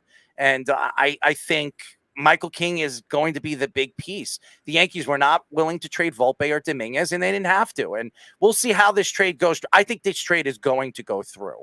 I mean, it's pretty close. They two players. It wasn't Michael King that has physical problems. I did not hear anything with that, or Thorpe. Those were the two players that they wanted. The other guys, I'm sure it's going. They'll be able to fill in those pieces to close the deal and close the gap for them. So I will just say from my guys, and I'm literally looking at my phone right now. It's medicals on the San Diego side. Okay, so it's Grissom. So it's medicals on the same. No names, no nothing. Okay. It is medicals on the San Diego side. So are the Yankees willing? Are the Yankees willing to take Soto if he has a medical problem? You know, and we'll see. I don't know nothing. They don't pay me to fucking talk about it. I don't know, but this is literally from a dude at winter meetings, and so Soto's pretty durable too. It's a very, very valuable source, and he is a great friend to me. Okay. But yeah, it's medicals on the San Diego side. So he goes, that's the holdup. He goes and they haven't even got, and literally this was 14 minutes ago. Okay. So what's good about that, Joba, is if the Yankees do make the trade and they do take that trade, maybe because of the medical problems that one or maybe two of these guys have, they don't have to trade Michael King. Maybe they could just add a player, take Michael King out. One. Yes, you keep one. You can keep one, or whatever it happens. Yeah. Flip flop a player or two, and keep one or two. Probably one of the two guys, Michael. Because if it is Juan Soto and he isn't 100% healthy, I think the Yankees will still make the trade. I mean, or they could maybe take on even a better hitter from the Padres lineup too. Maybe in return to like a Cronenworth or something like that. The Yankees. The reason why they want to trade Grissom is because he's one more year back, and I think he's owed $8 to $10 million, and the Yankees will take on that contract just to save a couple of bucks. Yeah, so take a couple of bucks on just to give them what they want, and the Yankees could use another outfielder that could fill in. So. I do believe, like Speedy said, I have a feeling because of this, the Yankees will sit for 24 hours and then kind of renegotiate the deal and say, you know what, we're still interested in closing the deal on. So we're not going to walk away from the Soto deal because, hey, Soto has a broken toe. Okay, we'll take Soto still. We'll take Grissom, but you're going to have to take one of these guys that we don't want to give up off the board. So is either Michael King or Thorpe. We're keeping one of them, and then we'll add another player or two, and we'll close the deal, and let's make this deal. So because nobody's going to make the trade for Soto if Soto has a significant injury. Look at Correa. The only team that took him back was the Twins, and he lost a load of money for it. The Yankees aren't going to walk away from Juan Soto because he's 25 years old, and if it's a knee injury or something like that might need to be, in the offseason next year, a meniscus or something that needs to be cleaned up, I think the Yankees would say, you know what, we'll still take Juan Soto. It's just a meniscus injury. We could fix that. So, well, yeah, but that's the same thing too. It's in where I come into the other. He already turned down 15 for 440. Mm-hmm. Already turned that down. And I've sat in a clubhouse with Scott Boras when I was in college for him to be my agent. And I understand what Scott Boras is. And he is Scott Boras. But at the same time, if you're going to turn down 440, do you want to, as the Yankees, take over the $32 million and then now you're taking on over $1 billion with two dudes, because Garrett, like you said, probably is going to opt out. Mm-hmm. So you got 3 dudes. If Garrett doesn't opt out, you got 3 dudes over $1 billion. Mm-hmm. Are they going to do it? But my whole thing is, I don't give a damn if you make $1 or if you make $1 billion. Are we winning? Yeah. And that's it. No more, no less. I don't care. Do not care. World Series changes everything. I agree with you, man. And because you won 2 of them.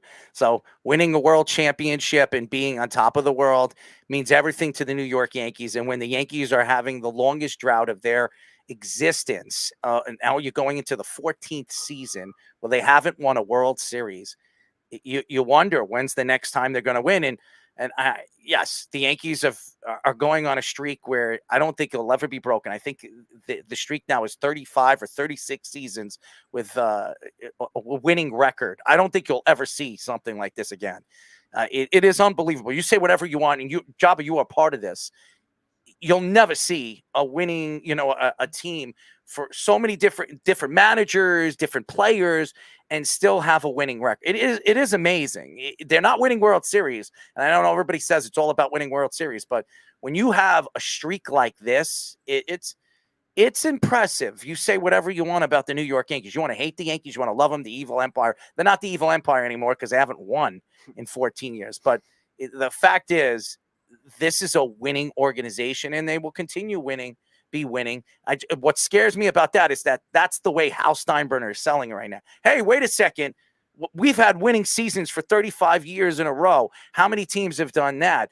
We're still opening up our pockets. We still have the second biggest payroll in the major leagues. So you know what? I don't want to hear you complaining. We still have great players. We still paid our star player, Aaron Judge. I don't want to hear it. That's not enough for a Yankee fan. And I understand the Yankee fans, but I was at the game. I was at the Padres and Yankees game this year. And I was sitting right behind Juan Soto in the bleachers, creatures, right over there, sitting right behind him. And these Yankee fans were tearing this kid apart, just screaming at him, saying stupid.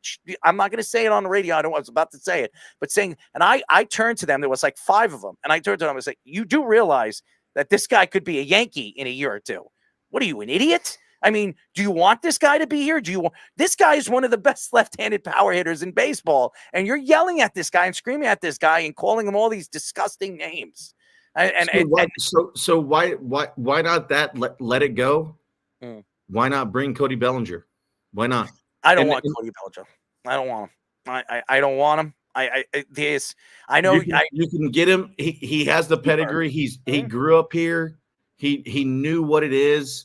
He understands it, and you can do it. And I know he's probably going to draw multiple year offers, obviously, just because of the year he had.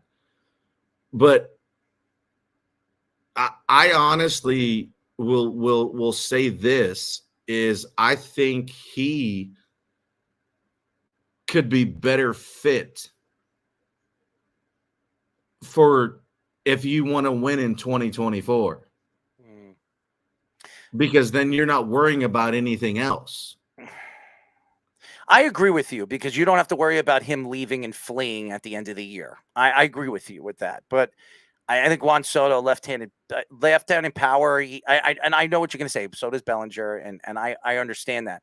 But Juan Soto, he is fit to play in New York. His swing is fit to play here. The way he hits I was at that game. He had a home run in that game. You're only talking about baseball. Yeah. You realize there is more that goes into it. AJ Burnett was a phenomenal pitcher. Loved AJ Burnett. Mm-hmm. He was not fit, and I literally just talked to him. He wasn't fit. Why did he succeed in Pittsburgh? Because that was his culture. That was his thing. So there is so many things that go into signing somebody where his dad played here. You know it. You understand it. Dude, you bring in Juan Soto and he's like, oh, yeah, it's a big market or whatever. Dog, if you can't handle it, you can't handle it. And then next thing you know, you don't do the things you're supposed to do. Yeah. Because everything overwhelms you. So there is that part of it where too, like I want it to be an aspect if they're gonna sign somebody, dog, it's not only they're great and we know they're great, but man, you gotta handle this. You gotta handle this, and this is a part of it. Yeah. I agree with you, Joba. I agree with you, man. And I don't know if he's ready to handle that. I don't know. It's just as a Yankee fan, I sit here and I never played professional baseball. You did, and you played 11 years, and we all know you and respect you for who you are. I wonder and it seems like this is going to happen. This is going to transition one way or another. The Yankees are going to get Juan Soto. You're right over there. I want you to cough to death over there. Just in, Joba Chamberlain was on the sports loudmouth and he choked to death. Went down the wrong pipe. Well, at least it'd be on video, so we could go down. We love you, man, and like I said, we really appreciate you. And I appreciate you guys, and I just, man, it's watching it from afar, and you guys in the aspect of what you do too. It's like, man, there's so many options that we can do, and I think to put all of those dudes in the right situation, of course. And that's at the end of the day, really kind of what I'm saying is like, make sure that like it's the right situation for everything. And like, and I'm fortunate enough to obviously be friends with guys and certain stuff, but I think they can do better. And I think that's just kind of like where I'm at, where, I watch games every day and I see all that stuff.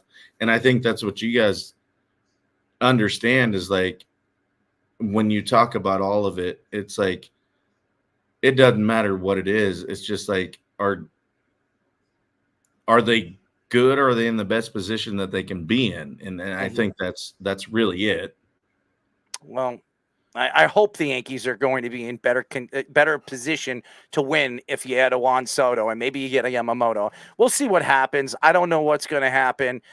I do believe that one way or another, this deal will happen by tomorrow. I think the Yankees will figure it out. It will make sense. And the only thing that you're telling us right now, and by the way, breaking news, Job is saying that it is not with the Yankees. It's none of the Yankee players that the Yankees are adding to the trade. It is either Soto or Grisham that is the ones that are injured, and that's why this trade has not gone through yet. So very interesting. And I didn't even get to blow that on my own podcast. You guys got to do it. So I'm going to help you out here, Jabba. This is breaking news by Joba Chamberlain. So, and it's not breaking. He literally was like, it's on the San Diego side. So I don't know what they're doing. Nobody knows what the Padres are doing. Well, the Padres are known to do stupid things, as they've given not one, not two, not three, but four $300 million players. They were both of our World Series picks at the start of the year. It made us look really bad. At the same time as you say that, Speedy, AJ will do what AJ does, and he's done it. Yeah, no question. It's crazy. How much money and by the way, they didn't have enough money to pay these guys. And hence the reason why they're willing to trade Juan Soto away for, a bag of nuts. in a lot of people's, what people are saying all over social media, the Yankees are giving up a bag of nuts for one of the best players in the league. But hey, listen, the Yankees gave a bag of nuts up for Giancarlo Stanton. I mean, if Giancarlo can stay healthy. And I don't disagree with that too.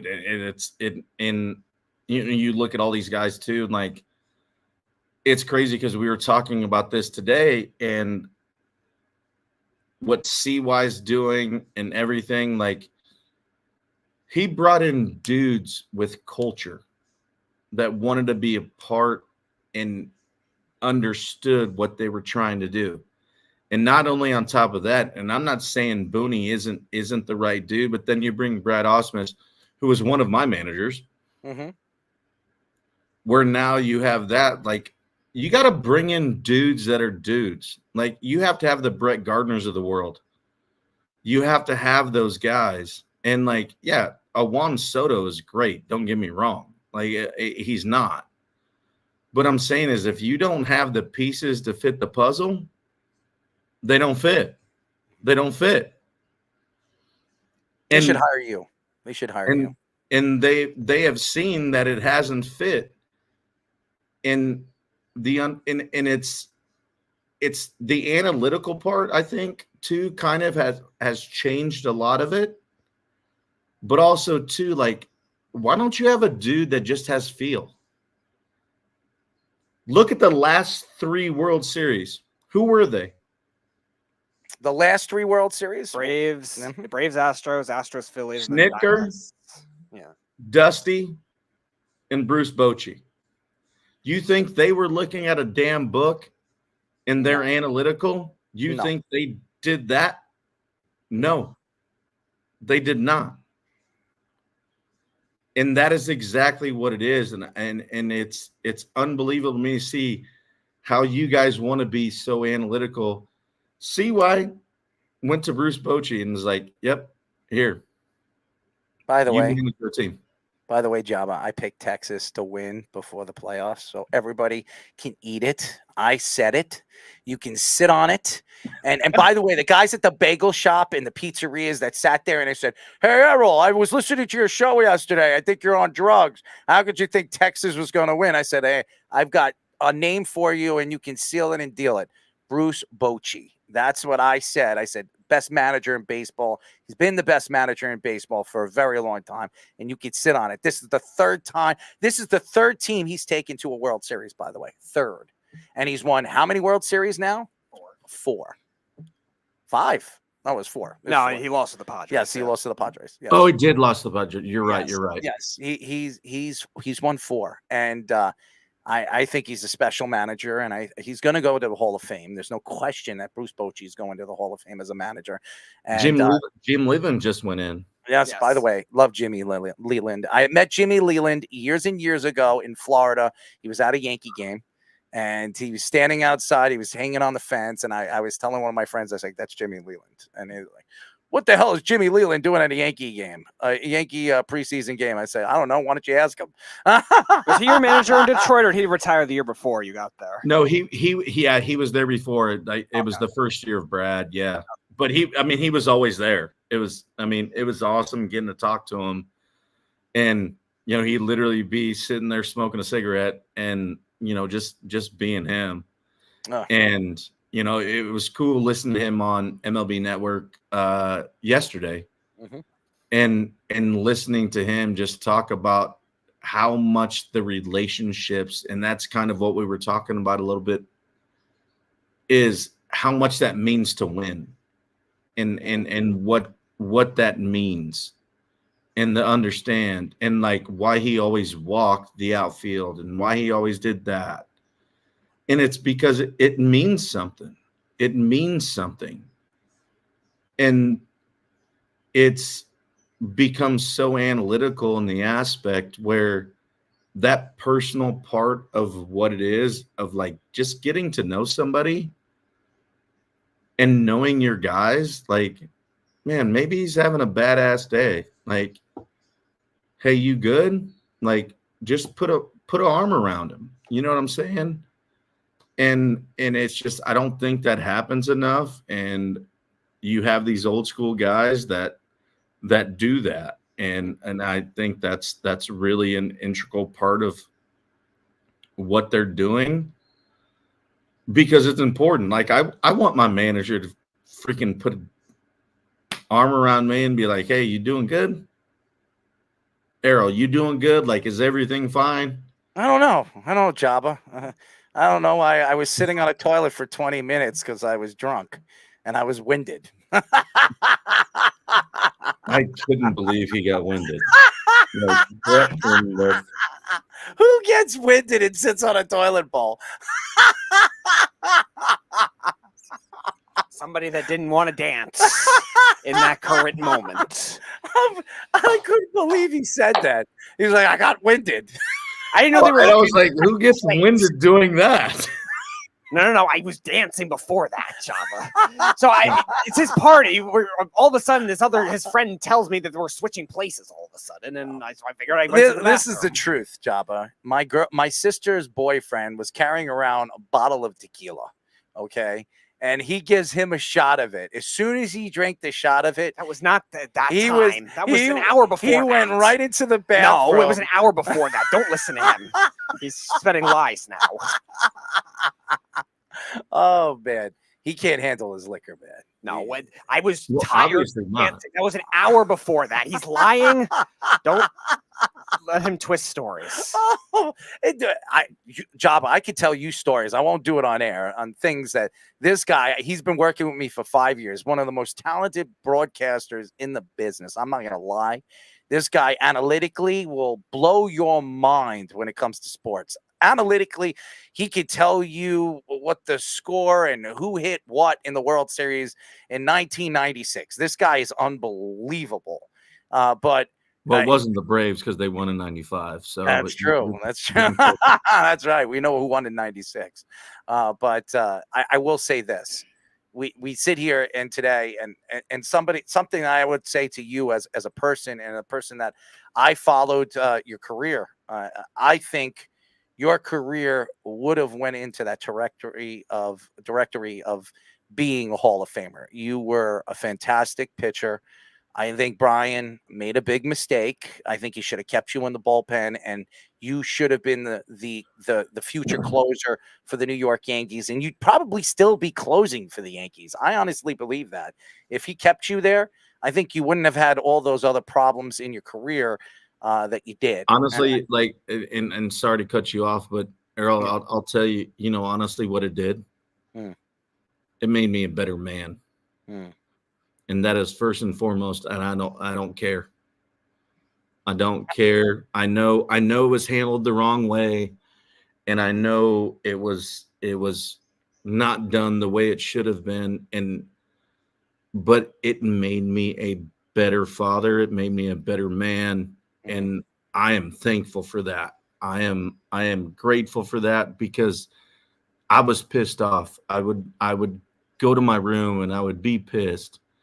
But you know what? Now I don't get pissed, and it made me a better person. So I am so grateful for it. I am so grateful for that. And then, yeah, it was done wrong and everybody will have their rights and wrongs of it. But man, no, I don't have any animosity to anything. It just made me a better person. Well, I want to let you know that you were one of my favorite players in the time that you were the pitcher that you were, and I still look at you as one of those guys that I look up to as a pitcher for the New York Yankees, and you'll always be a Yankee, and hopefully we'll see you at Yankee games, at Old Timers Day. I would love to see you there. And I said I wouldn't go to Old Timers Day till I got 40. Okay. All right. Well, I want to see you there. I got a couple years.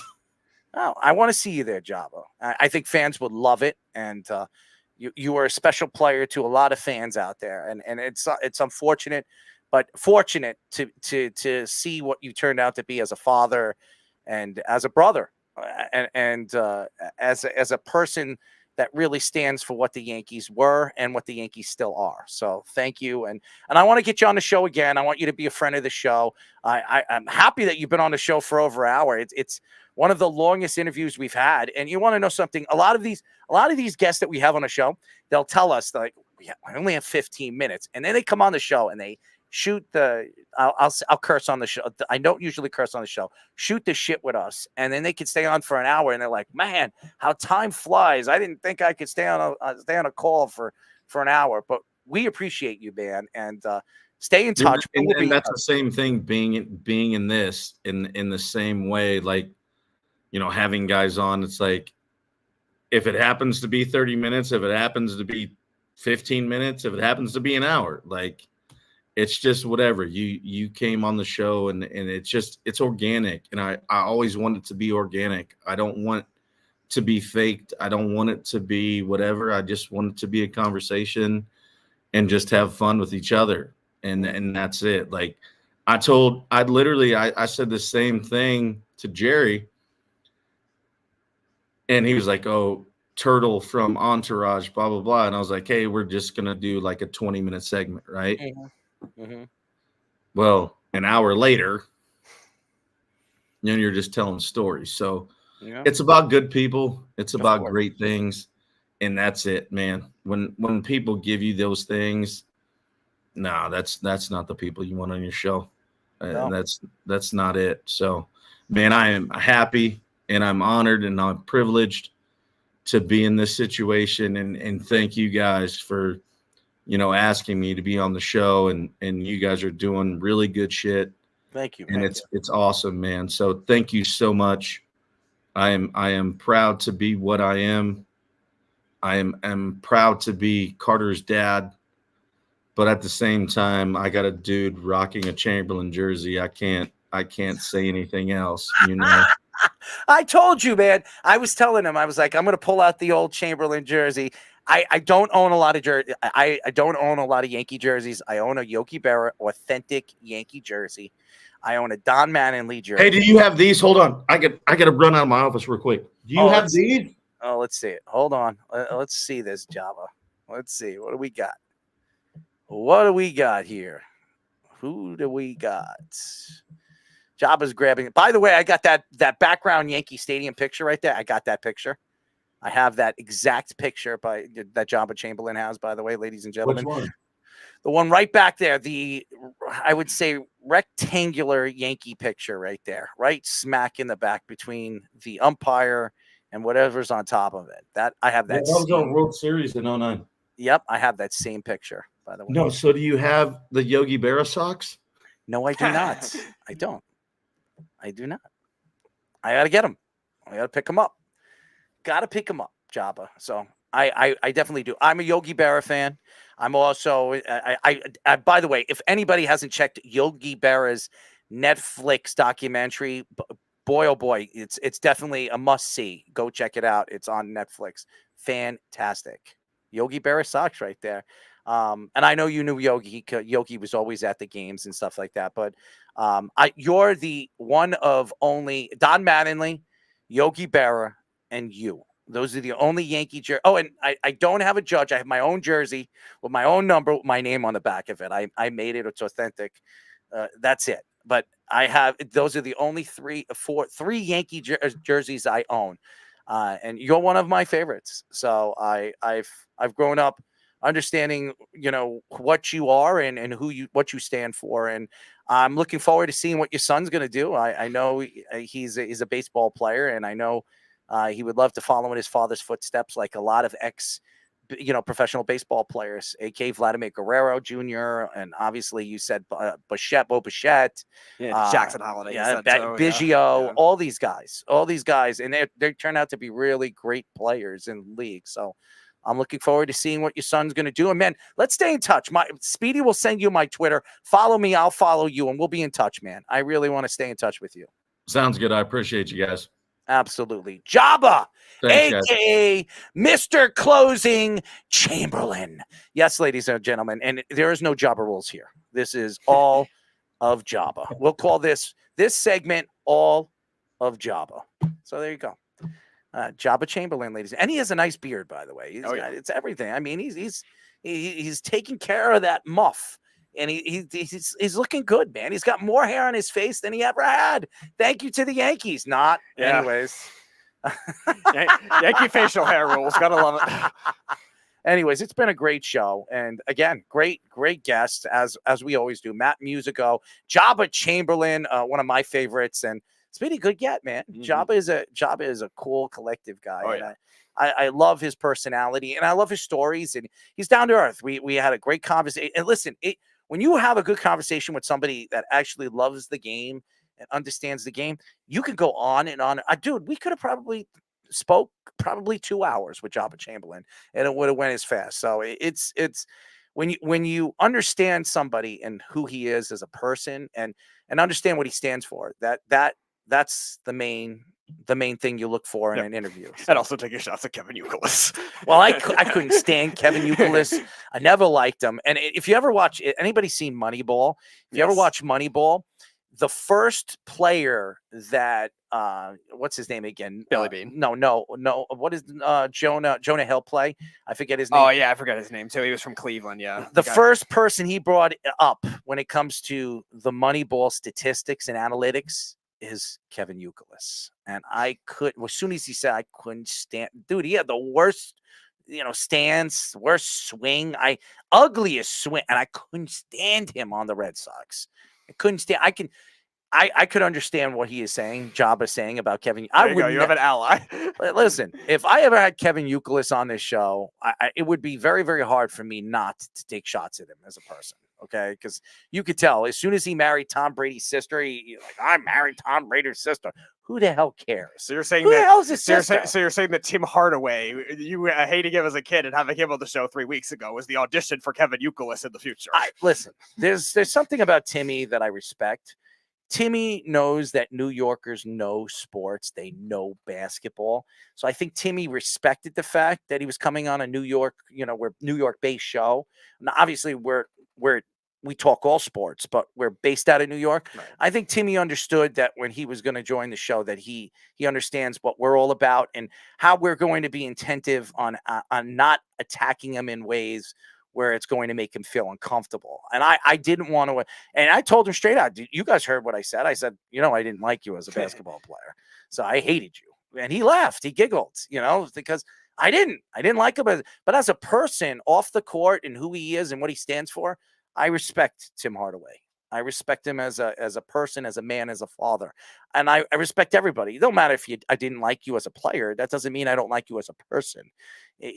When it comes to sports, you're there to get away from everything that's going on in your life. Life is so hard. And I think people forget that. And when you get a chance, like even Joba will tell you, and Joba was having fun. He was just like leaning back, just telling stories and just leaving it alone, just, hanging out. I will tell you this. The one thing that's special about sports media and sports radio that really stands out to me is understanding who you are as a person, as a personality, and understanding how somebody could reach and understand you when they don't even know you, when you're interviewing them or talking to them or speaking to them or conversating with them. That is what makes the magic when it comes to sports media and sports radio. And this is what I love about it. It's not the glamour and the superstardom. That doesn't stand out to me. That doesn't mean anything to me. What means to me when it comes to media and sports radio is the understanding how I could bring my voice and entertain people through my voice and bring out my personality to everybody that's listening in the world. And that's why I respect everybody that does this in the industry. I don't care if you're the best, you're decent, you stink. It doesn't matter to me. All that matters to me is if you're going to put the time in to work at your craft and get better at your craft. That is what stands out from everything else when you put the time and effort into a bit, this business and show your love and your compassion to it. And if you do that, you'll be the best that you possibly can be, no matter how hard it is. This is a hard business to get into. There's no question. Well said. By the way, thank you to Joba Chamberlain again, Matt Musico. Thank you to all the fans. We didn't get into all our stories, but I will say this. We got into the Zach Wilson, Aaron Rodgers thing, which was interesting. We had Jeff call and pissed me off. Juan Soto, thank you to Josh for calling up and just completely pissing me off as well. The Shohei Ohtani thing, we got into that. Obviously, the sweepstakes for Shohei Ohtani. We didn't get into the Michigan, Washington, Texas, and Alabama football playoff. We will get into that tomorrow. I have a lot to say about that. I'm a FSU fan. As everybody knows who listens to this show, I'm a Florida State fan. I was not very happy about that. Nor should you be. Roger Goodell wants to ban the Eagles. Tush push. I think he's an idiot. We knew that already. This is a quarterback sneak. I mean, obviously, it's a little bit different than a quarterback sneak, as they've added, an offensive lineman or a fullback to help push it. But honestly, it's a quarterback sneak. And why are you banning something that is been going on for over 100 years? So stupid. I don't understand that. It's Roger Goodell logic. And then Rex Ryan takes shots at Bill Belichick. We didn't really get into that. And we still haven't gotten into the Thunder's point guard, Josh Giddey, under investigation for having a relationship with a 16-year-old girl. So we will get into that tomorrow, I promise. Who do we have on tomorrow? So tomorrow at 8:30, returning to the show, our friend Russell Baxter from Pro Football Guru will be joining us again. At 9 o'clock, returning to the show, our friend Mr. Charlie Slows. Charlie is back. and he's better than ever. As I spoke to Charlie over the weekend. Nice. Yeah, and Alex, I told Alex to listen to one of our shows. I told him to listen to our Wednesday show, and Alex texted me and said he listened to the show. So Alex was listening to the show a little bit tonight. So shout out to Alex Slows, as we always love the kid, and we'll have him on the show and doing his thing in the very near future. So again, thank you to all the fans. Keep listening to us. Thank you to all the 20,000 downloads on Apple Podcast for the Sports Loudmouth, which I am just absolutely excited. I mean, when I told you, Speedy, to transition our show, by itself, our own identity on Apple, I wanted to see what we were going to draw. I didn't think we were going to draw like this. I want to thank you to all the fans that are downloading our show and listening to our show, and enjoying what we're putting out there as content. Because as we move forward in 2024, I want everybody to understand that I want this show to be the best. I want this show to be the best in the country, and I want people to understand that everything that we do moving forward, as far as media and sports related and comedy, that we bring out our very best and we give you the best product that we possibly can. So thank you to all the fans out there that tune in every single week and that are fans of ours, and keep listening to us as we move into the new year, 2024. We'll be back tomorrow with Russ Baxter and who else? Charlie Slows. Charlie, I forgot your name. You see, I'm just kidding. Anyways, Charlie, we'll talk to you guys tomorrow. Thank you. Good night, everybody. You're listening to the Worldwide Sports Radio Network. Of course my kid's in the right car seat. Well, I think he is. Yeah, my kid's in a booster seat. He was ready to move up. He is ready, right? Her car seat looks like the right size. There are probably rules on when to move up to a booster seat, aren't there? Rear facing, forward facing. I think I have it right.